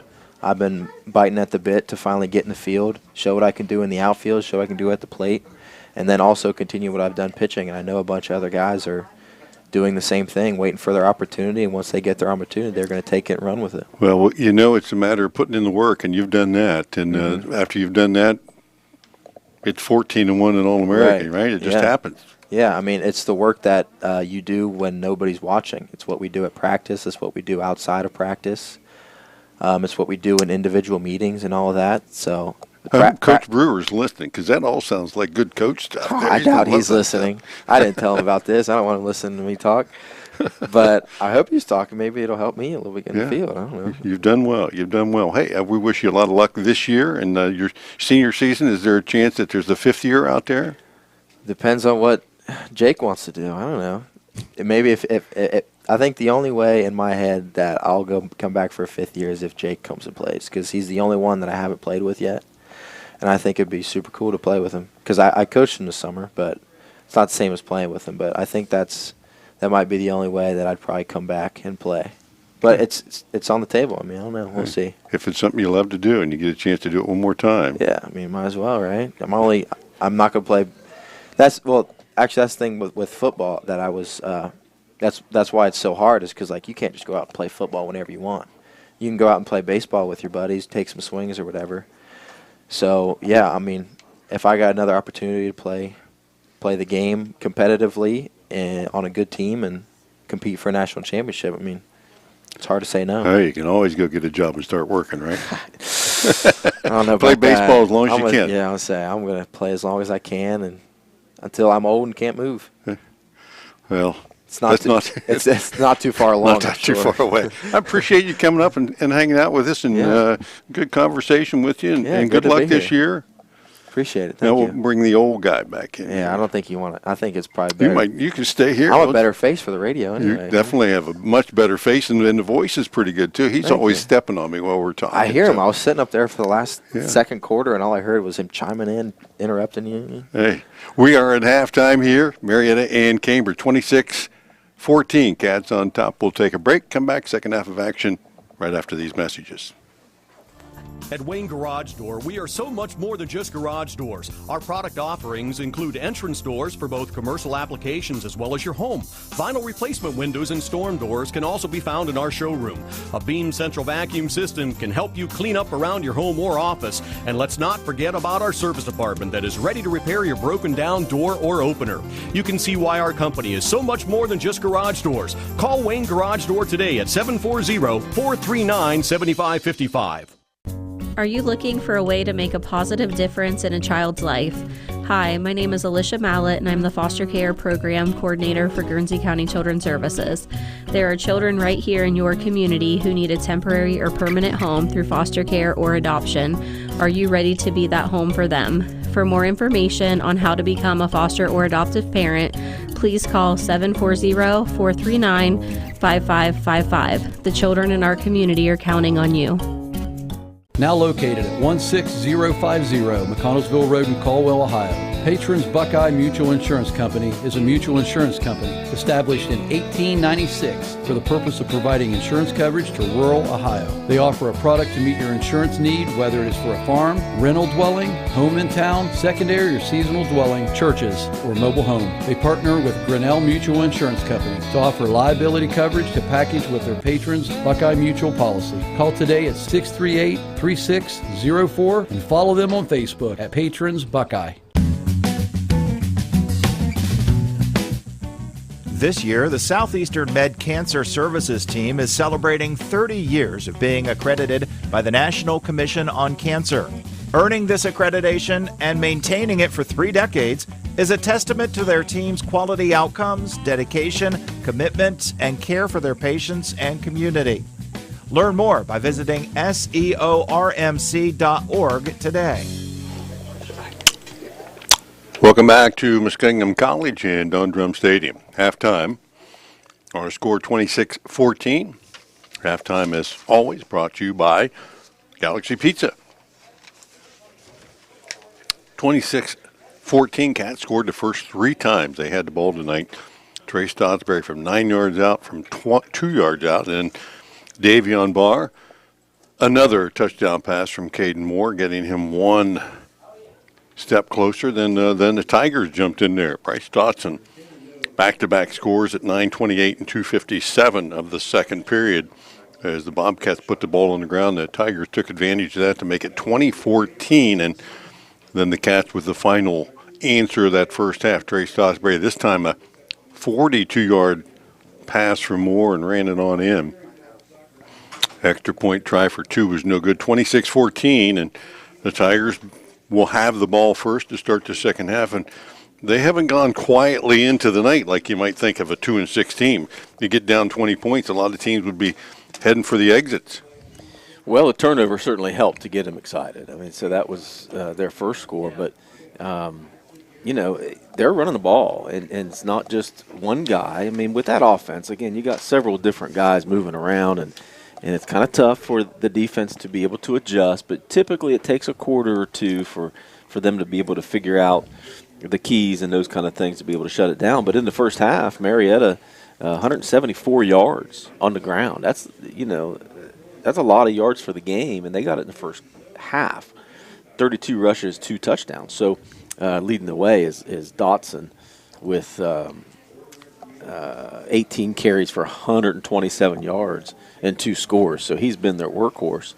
But, yeah, it's something the Cats definitely have to clean up if they want to be able to continue their pursuit for 7 wins. So, clean that up on defense. But offensively, Cambridge has done a real good job, as they have most of the year, pushing the ball in the end zone. Again, as you said, going up 21-0.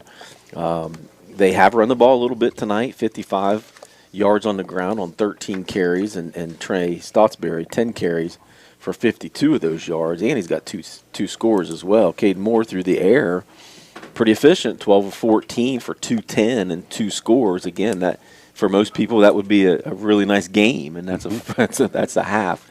Leading the way through the air is also Trey Stottsbury with 4 receptions for 93 yards and a score. Should have had 2 scores. Got tackled at the goal line on the other one, and Davion Barr, as you said, with the touchdown, that long 46-yarder. So Cats looking pretty good on offense.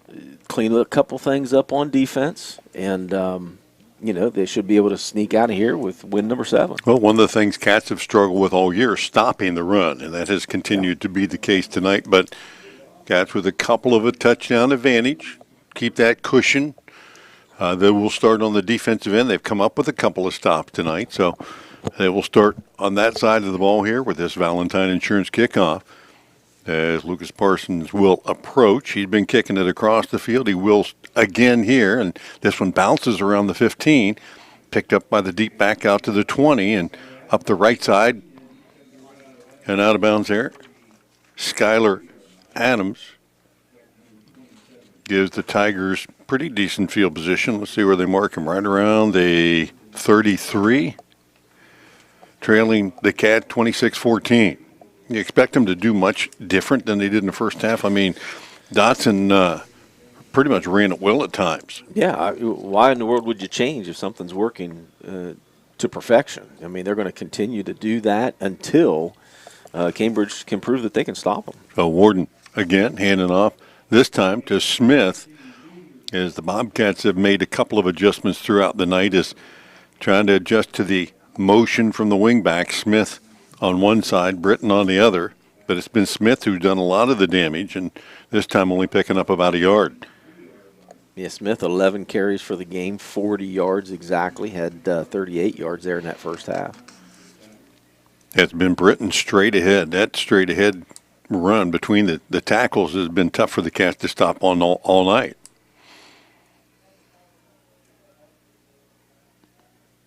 Britton, I don't know if that's him at the tailback spot here or not, and there's 2 guys in motion at the same time. No, they've got Skylar Adams in at the deep spot here, and Britton, I'm checking the sideline, JV, and I don't see a number 2 down there. Or Warden.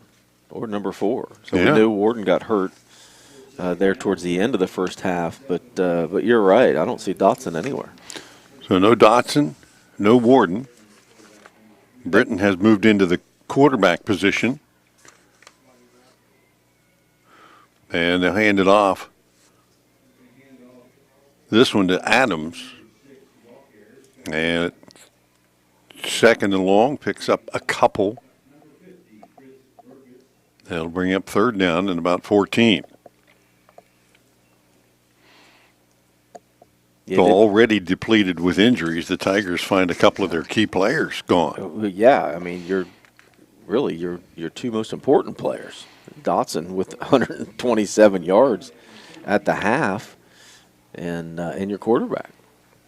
So Britton will go into the shotgun set here, trying to get everybody adjusted around. Offensively, puts Smith in motion and takes the direct snap straight ahead, and he'll pick up about 4, maybe 5, but on 3rd and 15, the Tigers, they're limited by what they can do with who they have on the field.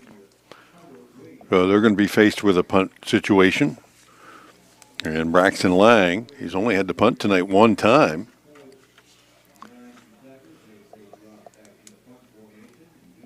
But that'll have Feldner and Davian Barr back deep. Lang punted it out of bounds last time. This time angles it that way again.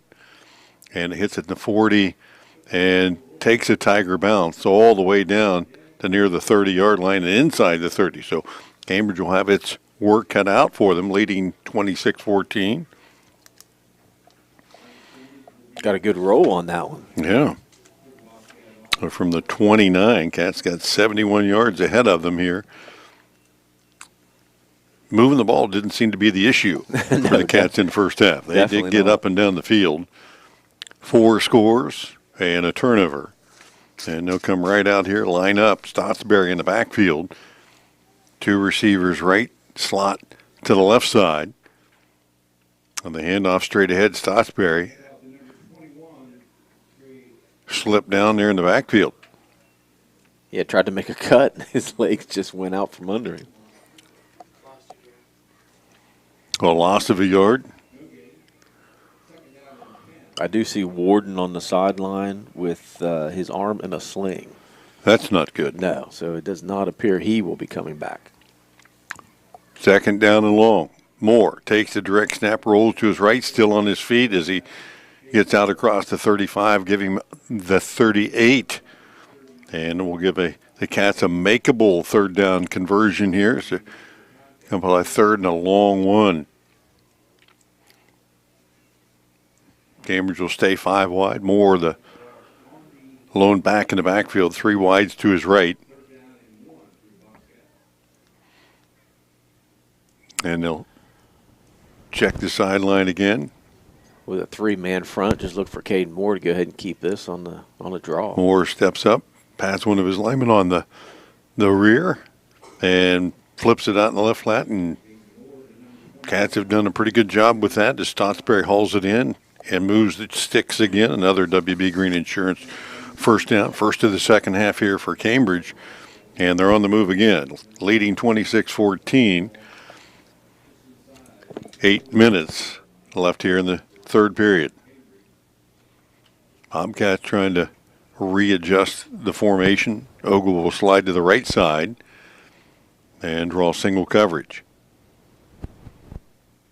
Moore, the give straight ahead. Stotsberry again runs into the secondary. Tripped up.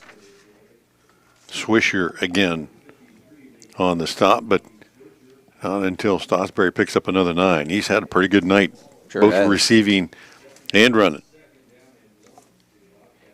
2nd and a yard. Same play. And although the result not quite the same, a first down, as Stotsberry moves it inside the 45, and the second first down of the drive, another WB Green Insurance first down for the Cats. Cambridge a couple of long drives to get things started early in this game, and they're doing it here to start the second half. Bo Stotsberry in motion to the right, 3 wides that way. Moore will roll. He has him, Stotsberry there, open inside the 40, and he has become a very, very good receiver this year in Bo. Can't say anything bad about any of these guys. Every one of them has great hands. A lot of times we've talked in past years about how many drops guys have and guys make catches, but I don't think you can count the drops on one hand this year. Yeah, this receiving core has certainly had a tremendous year, each one of them. Stotsberry again, this time off the left side, dragging defenders inside the 30. And Trey Stotsberry heading for the century mark again tonight. Picks up another first down for the Cats, courtesy of WB Green Insurance. 7-minute mark coming up here. As the Cats rumbling from their own 29 to the 27 of the Tigers. Bunch formation to the right. Moore looks to the left, pump fakes it, fires at the end zone for Ogle, chases it down, pulls it in. 6 points, Bobcat. From 27 yards out. Caden Moore adds another one. Nice little pump fake, little hesitation move by Devin Ogle. And he got a step on the defender, and Moore laid it in there perfectly. Sure did. Again, as you mentioned, nice little pump fake. It didn't take long for Devin to get behind the defender. That's an easy pitch and catch for the Cats. Oh, Lucas Parsons back on for the extra point attempt. This one down and through. And the Bobcats extend their lead 33-14. 7 minutes left here in the third period. We'll take a break. Back with more Bobcat football on 97.7 right after this.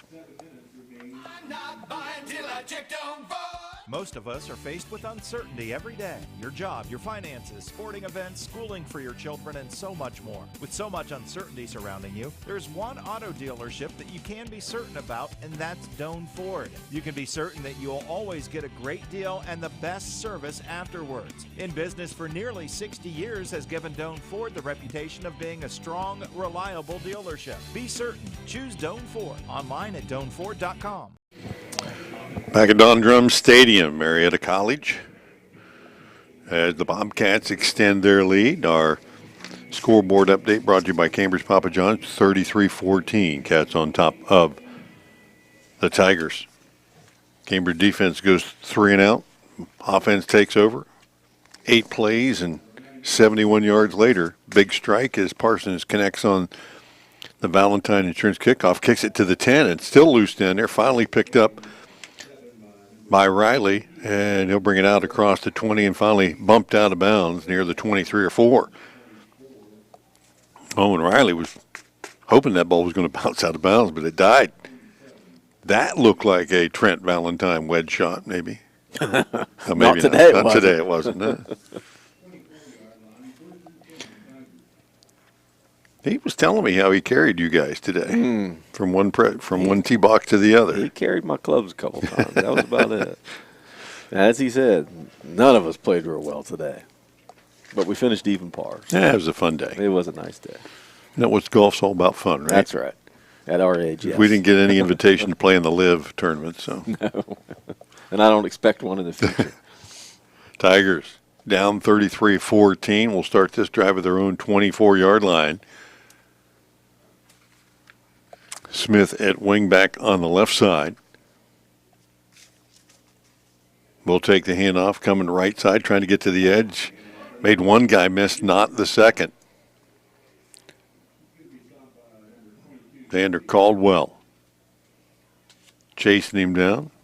Got Edwards to take a shot at him, and he came up empty, but not Caldwell, who was chasing him down from behind. And really the one weapon on the field right now that the Tigers have is Junior Smith at that wingback spot, and they got to find ways to get him the ball. Yeah, they sure do. He's got 12 carries on the night, only 44 yards with those 12, but he could certainly break one. Britton goes under center. Again, back to Smith. Again, right side, has the corner, pops it through. It is a foot race down the sideline, and Davian Barr going to come over with the angle and cut him down. And Cody Quillen there as well, but big play that time for the Tigers and Junior Smith. We talked about how he's the weapon right now that you got to focus on, and they got him the edge. He was able to turn the afterburners on, and now in 4-down territory at the Cambridge 29. Well, I just said he could break one, And he just did for 43 yards. Hit that corner.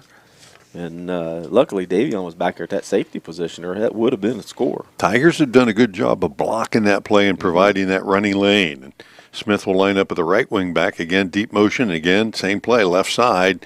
This time the Cats stacked him up.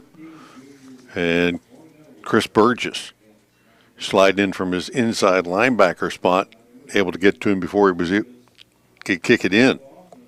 Lost about 3 or 4. Second and long. Tigers starting running back out of the game, and Bryce Dotson starting quarterback, and Drew Warden are now down to backups, and most of the starters were sophomores, many of them freshmen to begin with anyway. Smith, the deep back in motion, the handoff to the fullback,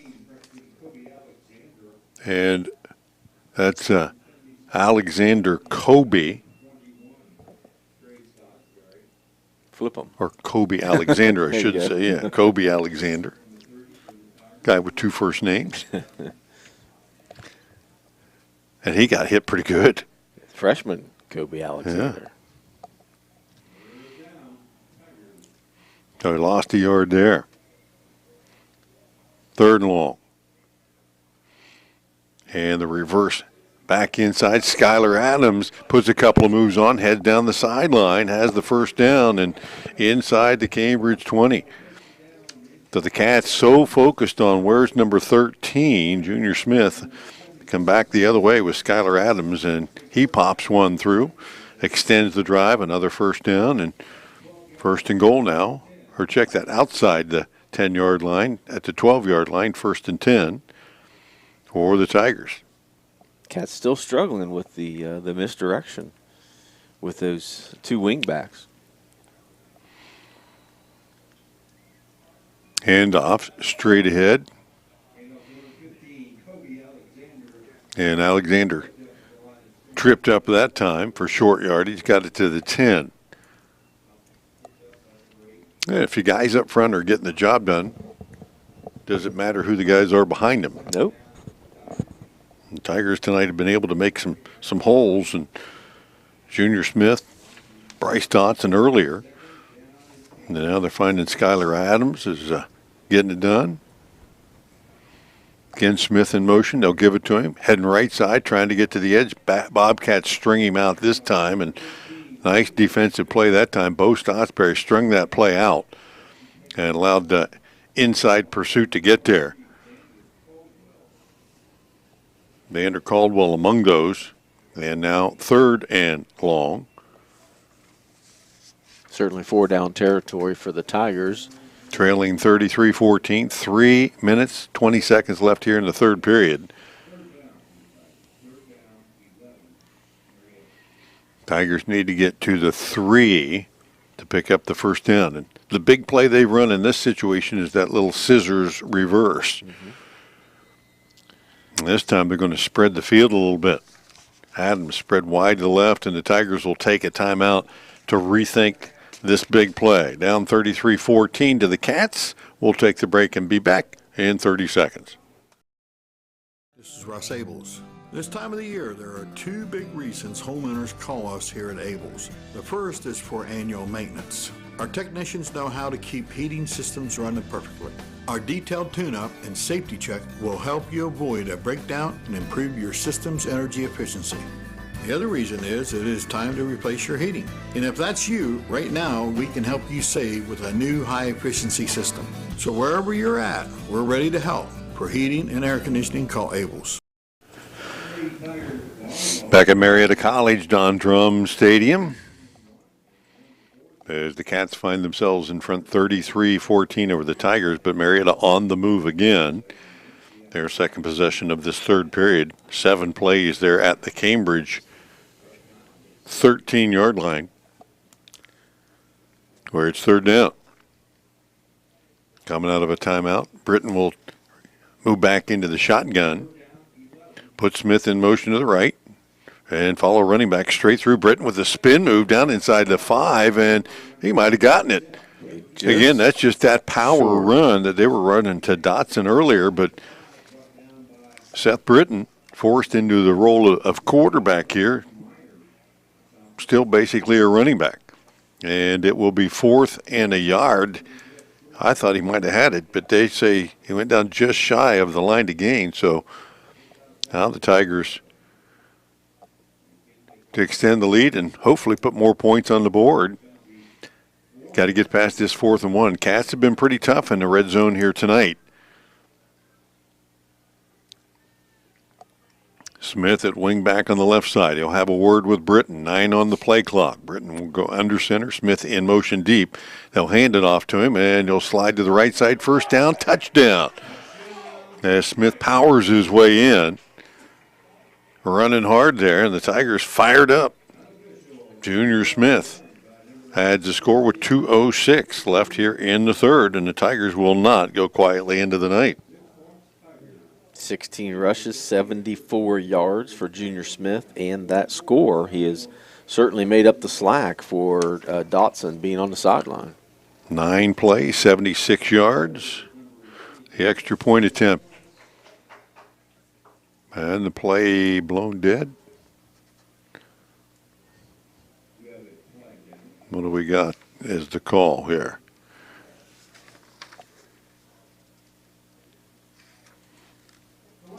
Delay of game. Yeah, they'll move it back 5, do it again, right? Yep.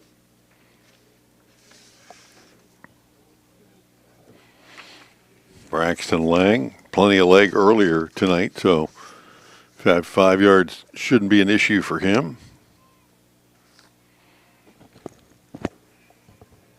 That's his tee down near the 15.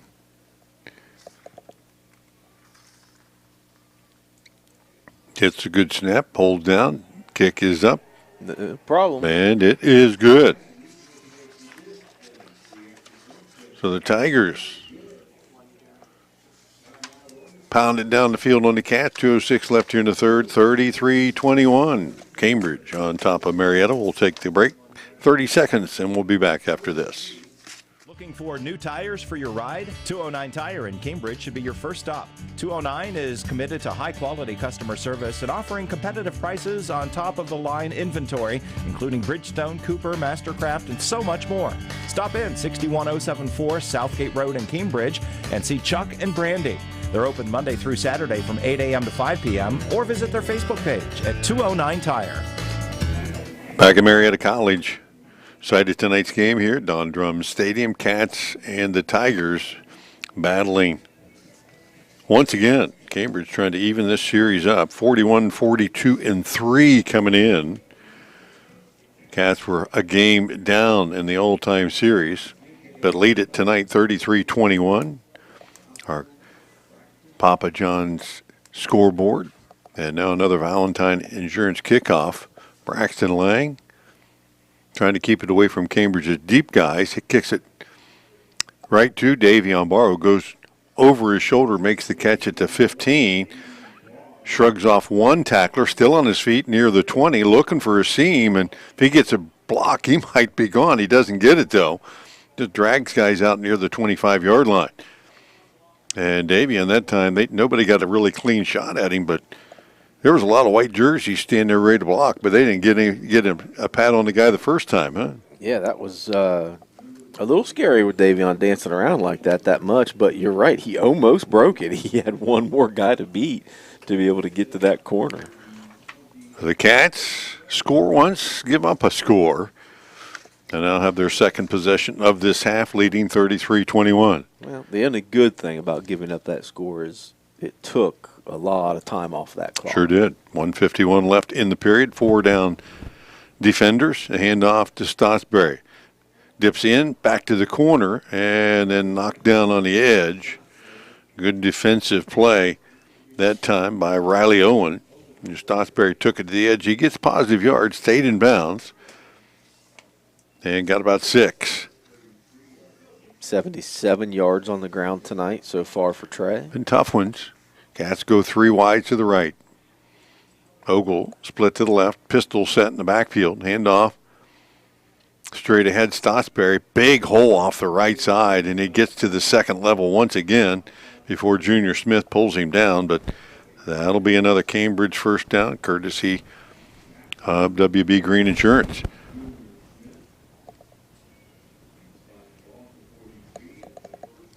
When the Cats are clicking on offense like this, running the ball and throwing the ball effectively, it's got to be tough to defend them. 5 defenders in the box. Cats go 4 wide. Again, Stotsberry off the left side. Nice cutback, 50 and into Tiger territory down near the 45, counting him at the 44. And a big first down carry and another first down there for the Cats. Yeah, you're right. Tough to defend when they're having so much success on the ground, and then you got Caden Moore just waiting in the wings to throw one deep. 2 running backs either side of Moore. He'll again hand it off straight ahead to Trey Stotsberry, and Stotsberry again rewards the Cats with positive yards, almost 5 on this carry. You say a moment ago he started this drive with about 75 yards or so. And yep, he is now at 104. I was going to say he's very close to 100, if not there. Yep. No. Seen Trey the last couple of weeks start to turn it on a little bit running the ball. Cats will go 2 by 2 here on 2nd and 5. Moore again to Stotsberry. If the horse ain't tired, you keep on riding him. And Stotsberry will weave his way for another 10 here down to the 30 and another WB Green Insurance first down. Well, it helps to have big bodies like Andy Ogle pulling on that as your lead blocker. That certainly makes you feel a little bit more comfortable. And that will get us to the end of the third period. Cats on the move and on the lead. 33-21 in Cambridge over Marietta. We'll take the quarter break. Back with more high school football on 97.7 right after this.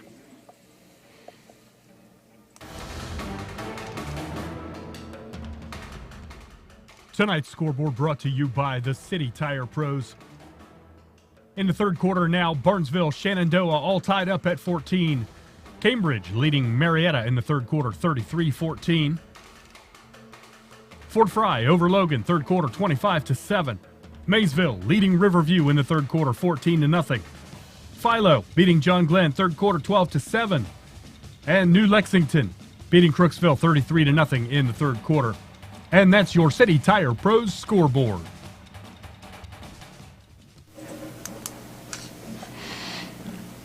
Welcome back to Marietta College and Don Drum Stadium. Fourth quarter of action just about to get underway. 33-21. Bobcats on top of the Tigers.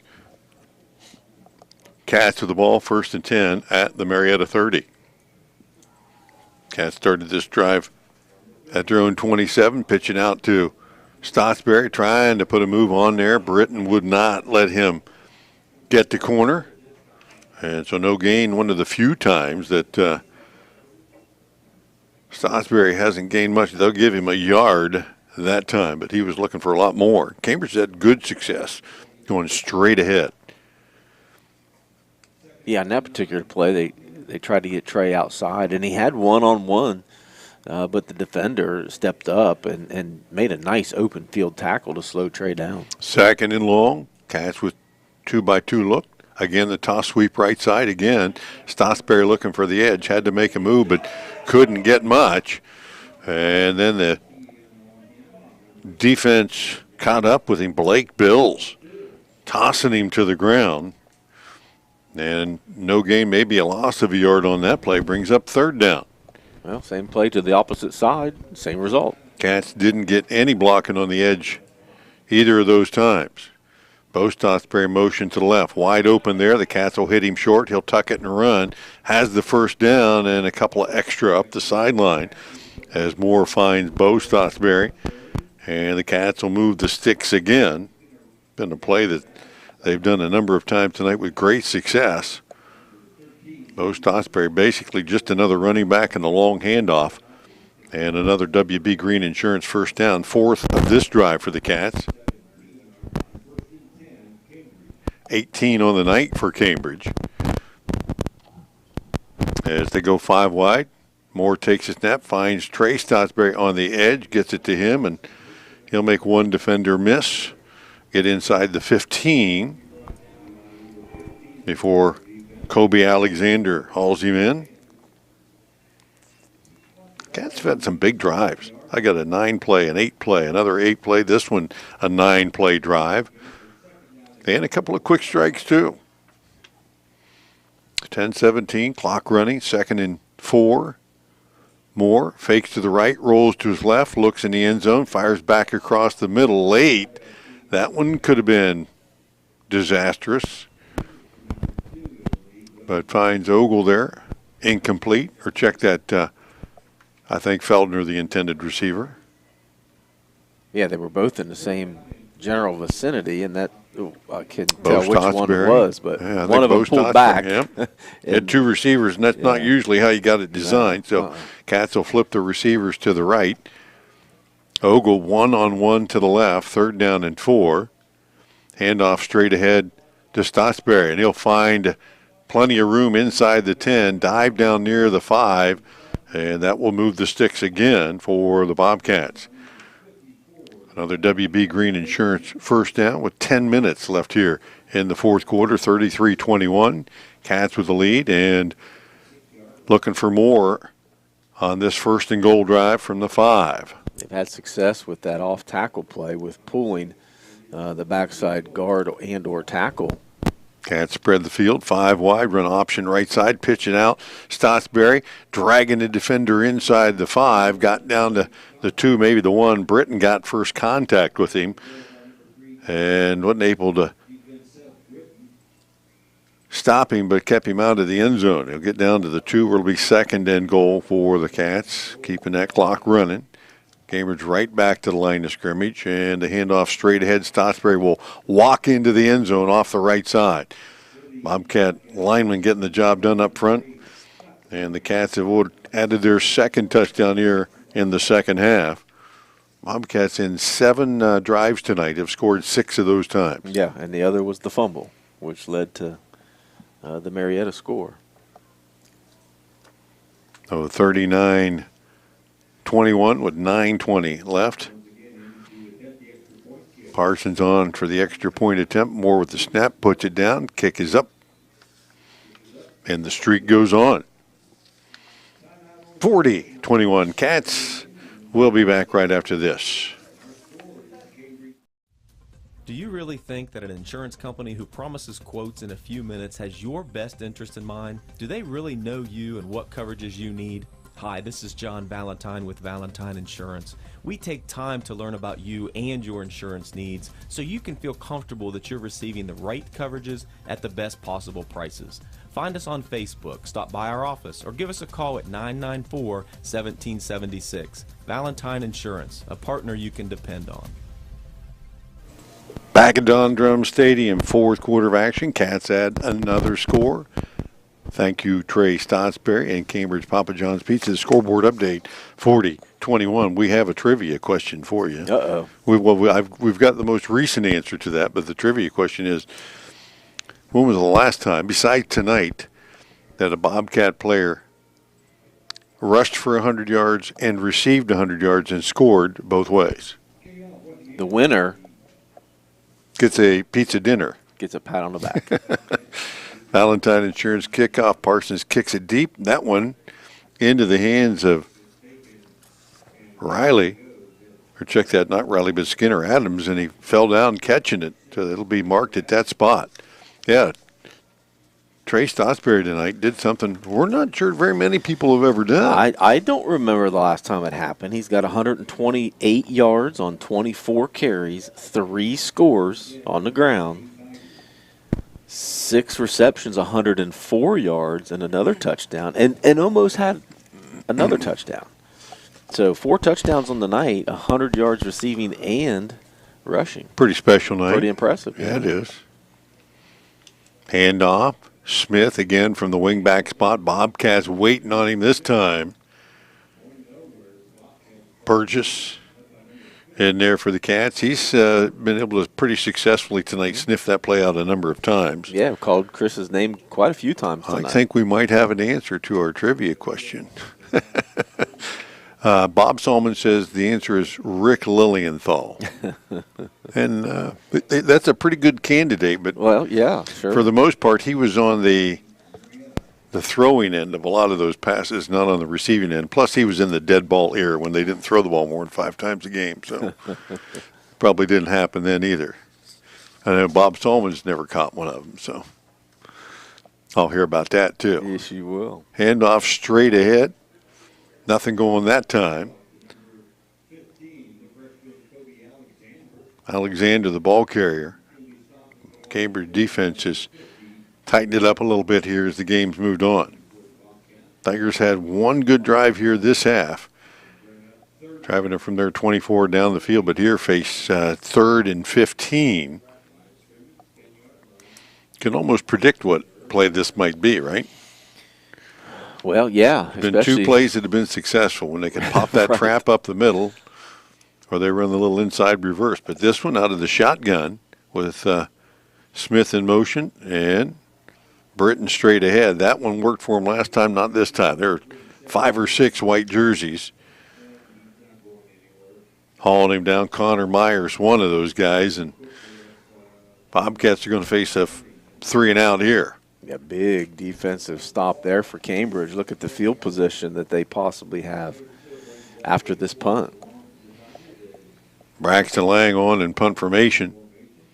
Davian Barr, Owen Feldner stand about the 45, licking their chops, hoping that this punt will get in their hands, and heading towards Feldner, and he'll let it bounce, and it will die right around the 45-yard line. So the Cats will enjoy some of their best field position of the night here, leading 40-21 with 7:02 left.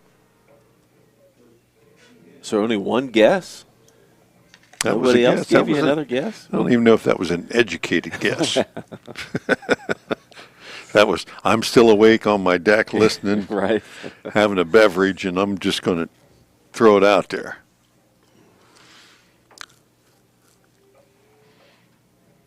I'm still thinking of possible people that it could be. Yeah, me too. Oh, 1st and 10 for the Cats from the Tiger 45-yard line, and more on the fake. And then thrown to the ground, and the flag's going to come in on the late throwdown. There, his progress to stop was driven back about 5 yards, and then thrown to the ground by Teddy Baver. And Teddy's going to get, I think, a little penalty on that one.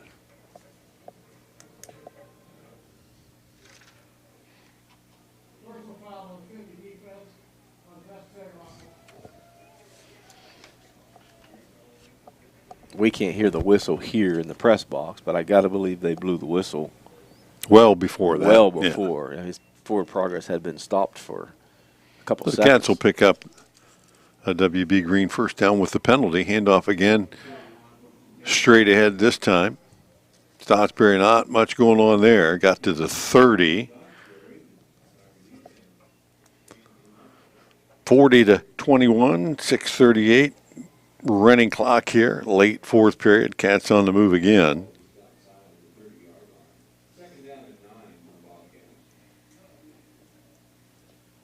Cats maybe looking to put an exclamation point on this one. Little play action. Davion Barr on the slant across the middle, takes it to the house from 30 yards out, and guess what? We have a tie. And touchdown passes for a career, huh? Yeah. Davion's 2nd of the night, and Trent Valentine, he and I were talking at halftime, and he was hopeful Davion might do it here tonight where he could see it. Well, if he's sticking around, he saw it. He's a college kid. What else does he have to do tonight? Yeah, on a Friday night. Right. 30-yard touchdown pass. Davion Barr picks up his 2nd of the night. And the extra point attempt up and no good. 46-21, Bobcats on top of the Tigers. Quick break coming up. We'll be back right after this. It's game night night, let Papa John's Pizza on Southgate Parkway feed your team after the game. Hey, this is Shannon. You can create your pizza with all your favorite toppings or pick one of our specialty pizzas like the Super Hawaiian, the Philly cheesesteak, the Works, or the Fiery Buffalo Chicken. Don't forget we also have chicken poppers, wings, breadsticks, and cheese sticks too. Call 740-439-PAPA. That's 439-7272 or order from your phone at papajohns.com.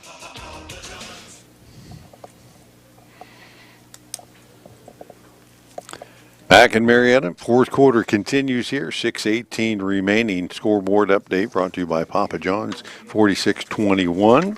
Thank a lot of our sponsors tonight, AMG Vanadium, Abels Inc., Southeastern Med, WB Green Insurance, Buckeye Mutual Insurance Company, Patrons Buckeye Mutual Insurance Company, I should say, and another Valentine Insurance kickoff as Parsons boots this one deep down the left sideline, bounces up the sideline, and then out of bounds.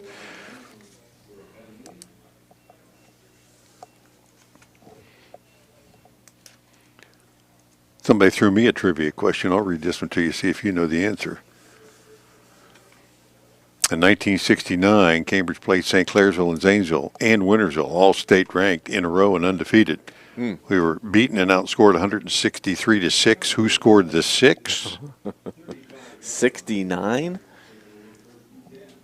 I wouldn't know one name on a 69. I want to say, well, no offense. Knowing who it came from, yeah, I want to say Bob Solomon scored that. I was going to say, I would say it was probably him. Yep. He's the only one that remembered. First and 10 for the Tigers from their own 35. And Alexander on the carry. Good carry for him out across the 40. A lot of fresh jerseys in there for the Bobcats. For good reason. Let them get some experience here and save some legs and some bumps and bruises for next week. Big game for the Bobcats coming up next week. Game 10 at home against St. Clairsville. Handoff, Smith, left side. And depending on the mark. First down. That ought to be a first down. And it is.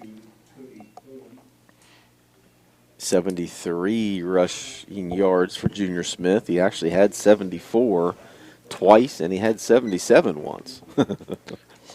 But he's lost 3 of his last 4 rushes have been negative.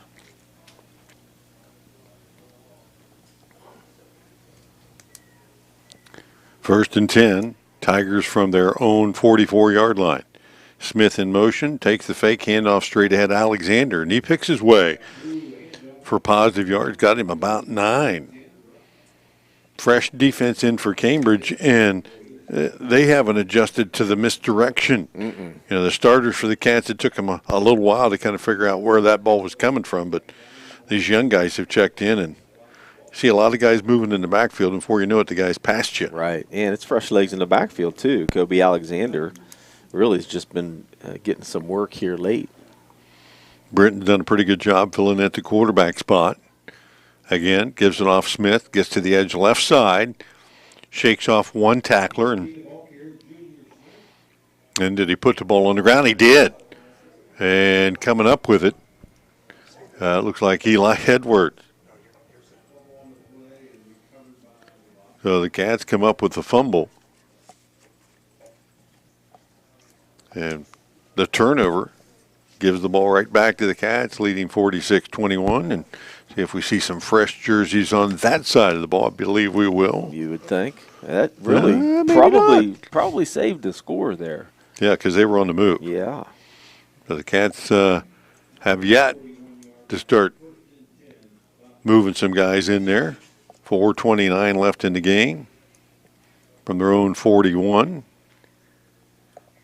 Moore checks out the defense. 2 receivers left and right. He'll look left, fire it out, and get it out there to Bo Stottsberry, who will haul it in and get it across the 40, and a flag comes in right near that play. And let's see if that's a face mask tacked on to the end. No. Should have been. What else would it have been?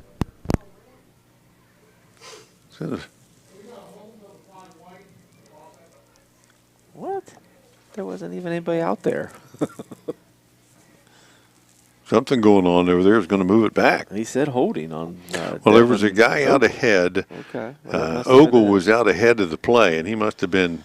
That must be where the flag came in because he threw it on down the field. Yeah.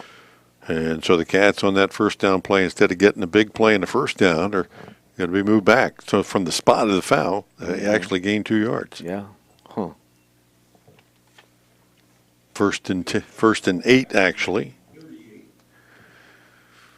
And they'll spread the field 3 wide to the right. Moore to Stotsberry off the left side, not touched till he got about 8 yards down the field and then got near that first down marker.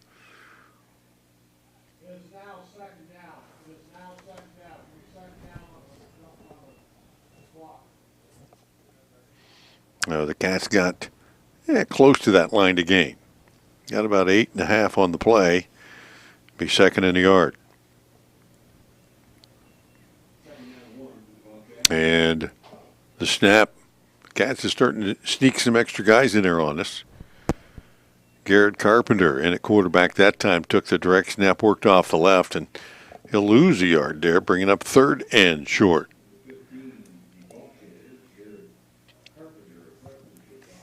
Quillen will check in for the Cats. Replacing Clayton Myers, who was in on that last play. He was. Cats trying to pick up the first down here, keep the drive alive. Carpenter takes a snap straight ahead. Quillen works to the edge, got to the first down marker, and then drug out of bounds. So another WB Green first down for the Bobcats keeps this drive alive and the clock running at the 3-minute mark.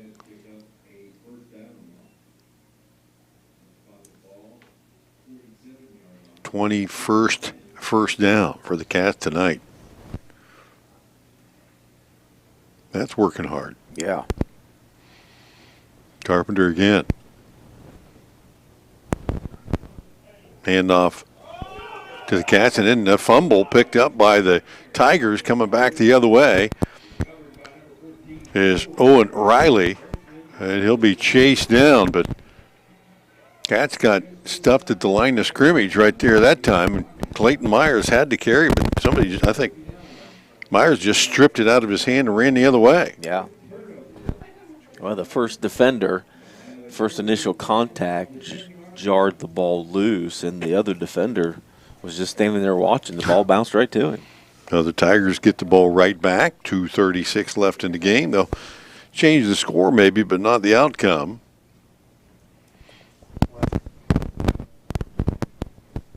Tigers with already a lot of subs in the game in different positions.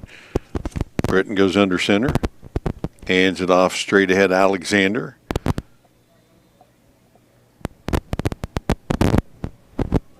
And he'll try the middle for a few down to the 7.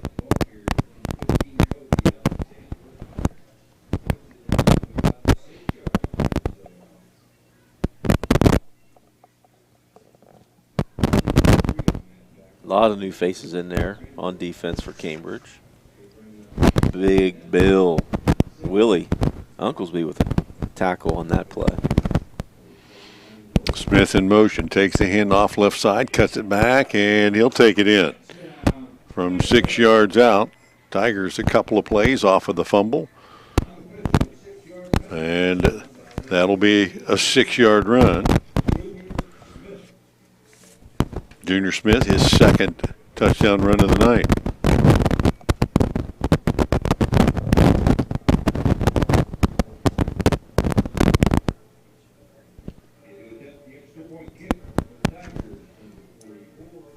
Lying on for the extra point attempt, not this time. A lot of penetration up front, blocks that one.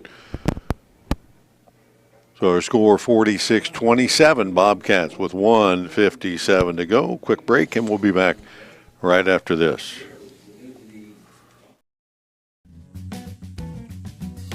Whether you are experiencing pain in your knee, tingling in your fingers, or a sore back, Superior Med Orthopedics is here for you. Their patients' health and safety is their top priority, and they currently offer telehealth visits for your initial appointment. Take comfort in knowing when you come to their facility, they're following all protocols to ensure you remain safe. Find out all their team offers by visiting seormc.org today to learn more. Back in Marietta College. All night long, no technical difficulties till right now. But we got a crackerjack staff here, though. Wow. Those guys are right on it. Took care of it. Not a problem. BK taking care of BK. 46-27. Tigers take advantage of the turnover. Second time tonight they've been able to do that and put points on the board. Junior Smith from 6 yards out. Braxton Lang, a Valentine Insurance kickoff, and he's going to do what all the kickers have done this half, just kick it out of bounds. And we're okay with that. 1:57 to go. Guys just need to get the clock moving. Take care of the ball. And take care of the ball. Get the clock moving. Cats have scored 7 touchdowns tonight, and the other 2 possessions they did not score. They fumbled, and the Tigers scored on both those. Yeah. Younger players or not, you got to be able to take care of the ball. Cats will run in the backup offense here, trying to close this one out. Garrett Carpenter and company. Joined in the backfield by Cody Quillen. Takes a snap, fires it out in the right flat, and his pass out there intended for Nathan Schultz.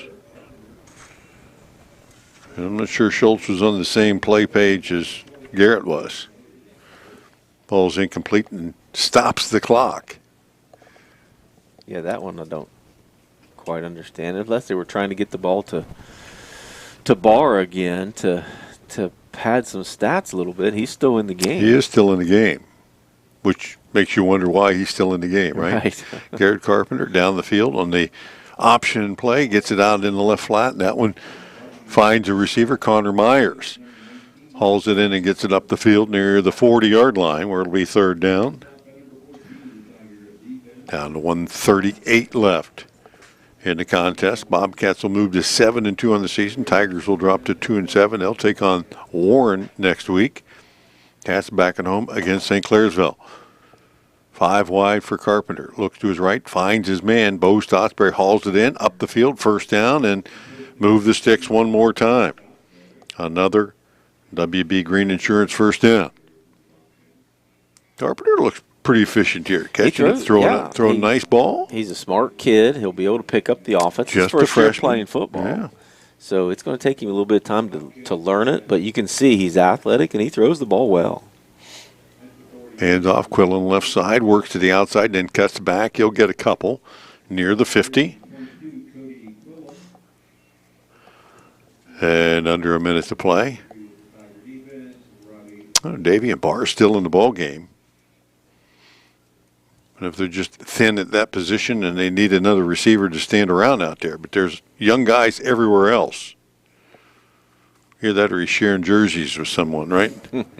Quillen, handoff left side. And up the left sideline. Finally bumped out of bounds somewhere inside the 40. But Cody Quillen was off to the races there. And another WB Green first down. Cats keep on moving it.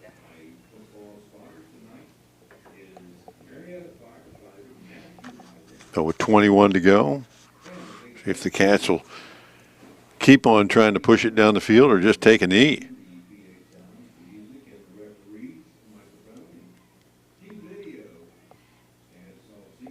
Quillen, one more carry.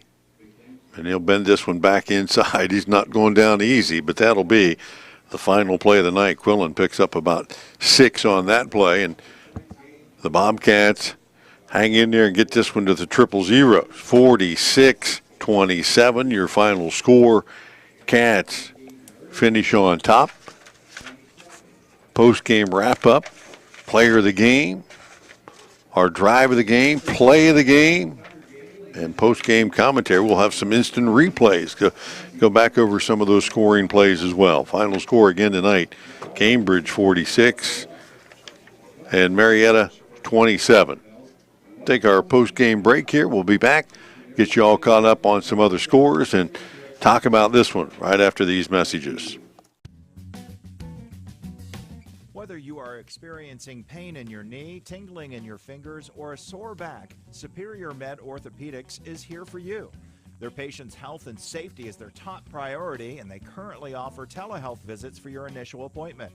Take comfort in knowing when you come to their facility, they're following all protocols to ensure you remain safe. Find out all their team offers by visiting seormc.org today to learn more. I was sitting in my car and it wouldn't start. I lifted the hood and the engine was falling apart. What would I do?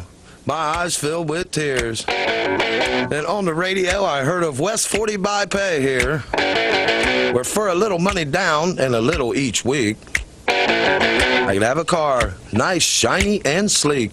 So I walked in the door and I put the money down. Now I got a nice car that I can drive around. West 40 by Pay here will help rebuild your credit. The corner of Dewey and Route 40 in Cambridge, don't you forget it. West 40 Auto Sales, corner of Route 40 and Dewey Avenue in Cambridge, is home of the guaranteed credit approval, with most loans approved while you wait. Go to their website to fill out an online loan application, west40autosales.com. You'll also find their weekly special listed there. Now located at 16050 McConnellsville Road in Caldwell, Ohio, Patrons Buckeye Mutual Insurance Company is a mutual insurance company established in 1896 for the purpose of providing insurance coverage to rural Ohio. They offer a product to meet your insurance need, whether it is for a farm, rental dwelling, home in town, secondary or seasonal dwelling, churches, or mobile home. They partner with Grinnell Mutual Insurance Company to offer liability coverage to package with their Patrons Buckeye Mutual policy. Call today at 638-3604 and follow them on Facebook at Patrons Buckeye. I'm not buying till I check Doan Ford. Most of us are faced with uncertainty every day. Your job, your finances, sporting events, schooling for your children, and so much more. With so much uncertainty surrounding you, there's one auto dealership that you can be certain about, and that's Doan Ford. You can be certain that you'll always get a great deal and the best service afterwards. In business for nearly 60 years has given Doan Ford the reputation of being a strong, reliable dealership. Be certain. Choose Doan Ford online at doanford.com. In your time of need, will you be happy with your cut-rate car insurance? Will you have the coverages you need? Valentine Insurance is dedicated to protecting you and your family when you need it. As an independent insurance agency, we have partnered with many reputable insurance companies who even have local claims adjusters to provide you with unbeatable service. Are you going to trust a talking lizard to help you with your claim? Really? Don't let this happen to you. Trust the professionals at Valentine Insurance. Call 994-1776. Welcome back to Muskingum College and Don Drum Stadium post-game wrap-up here as the Bobcats celebrate victory number 7 against the Marietta Tigers, 46-27. Tonight you're listening to our post-game report brought to you by Doan Ford. Number of other sponsors tonight help make this streaming broadcast popular, or possible and popular, since we had how many thousand people said they were watching? I think it was like 9,000. 9,000. It's a record. That is a record. Wayne Garage Door, Galaxy Pizza, Papa John's Pizza, 209 Tire, and Guernsey County Children's Services helping to make this possible tonight. Cats with the road victory head home for Week 10 and a showdown with the St. Clairsville Red Devils. And certainly a game there that the Cats at this point know they need. If you want, you're in the playoffs probably after tonight's win, but do you have a home game or not? It comes down to winning next week, and if you win, you ensure you play home in Week 11. If not, you got to travel somewhere else. And looking at some of those teams ahead of Cambridge tonight, there's a few places that are a long way away. Right. Long way away. But we'll get to that after we talk a little bit about tonight's victory for the Cats.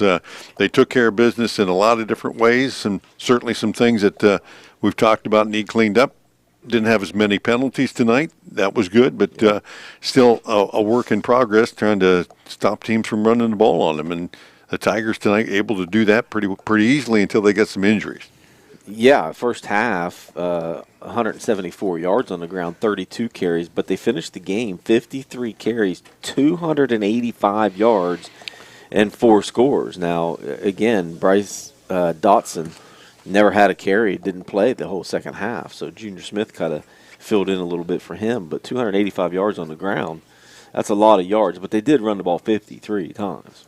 Cats scored the first 3 times they had the ball tonight, and once they got ahead, really never looked back, but the Tigers never went away either. So we've got a couple of those scoring plays that we want to go back over, and we've got some replay here, and JV, you can, as we go through those, things started out early, and one of the guys that got off to a quick start tonight was Trey Stotsbury. Scored the first 2 times for the Bobcats, but one of those came after he actually caught a pass, and became part of a trivia question tonight with his performance. There you go, and there you see him out of the backfield. He sprinted down the sidelines and made a great catch there to get tackled at the goal line. I thought they were going to let him get in there, but he got tackled at the 1. But they did reward him with the carry on the I think the ensuing play, he pops it into the end zone. Yep. One of a couple rushing scores that he had tonight from short yardage out. But then, as you know, we spent a little bit of time pregame and even at halftime tonight with Trent Valentine talking about Davion Barr. Came in tonight. He needed 2 touchdowns to tie for the career touchdown receptions. Yep. And he got one at the 10:24 mark of the second period from 46 yards. Caden Moore found him. Cats' third score of the night, capped off a 4-play, 57-yard drive. Davion Barr. Yeah, and this was an easy pitch and catch. Davion got behind the defender. Caden Moore was able to throw it up. Again, when you have the size that Davion does, it's a huge advantage. And then to be able to get up in the air to go get it too is certainly an easy pitch and catch for them. But I was surprised that the defender did not get a better play on this ball, because he was there with an opportunity to go up and knock it down, but Davion just went up to get it. Well, Davion has superior size and athleticism, which was evident there. After that score's 20-0, the Tigers come right back. Bryce Dotson, a couple of runs. He had some big runs, a couple of short touchdowns there, made it 20-14.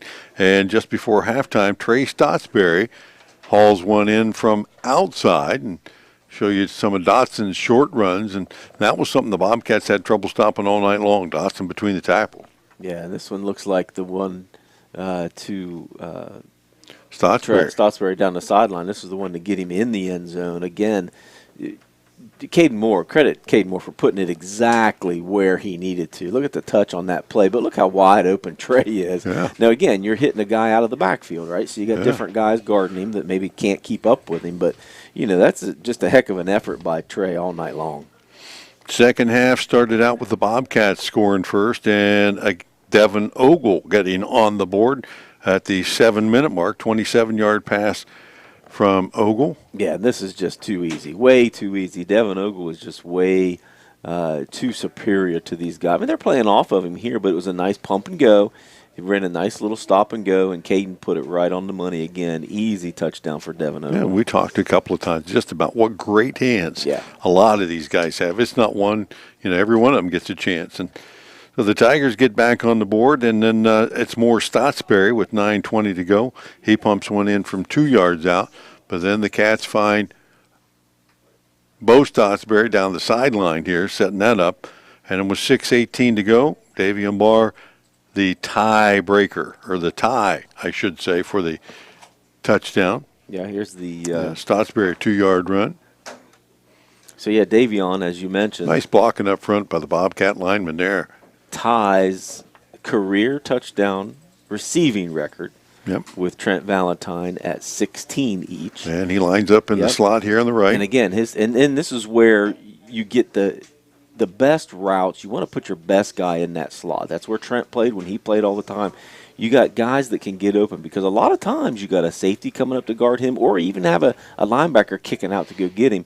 That's a mismatch for anybody to be able to guard David. With his speed, it's just catch the ball and run. Yep. So that's the record tying reception. Yeah, maybe next week.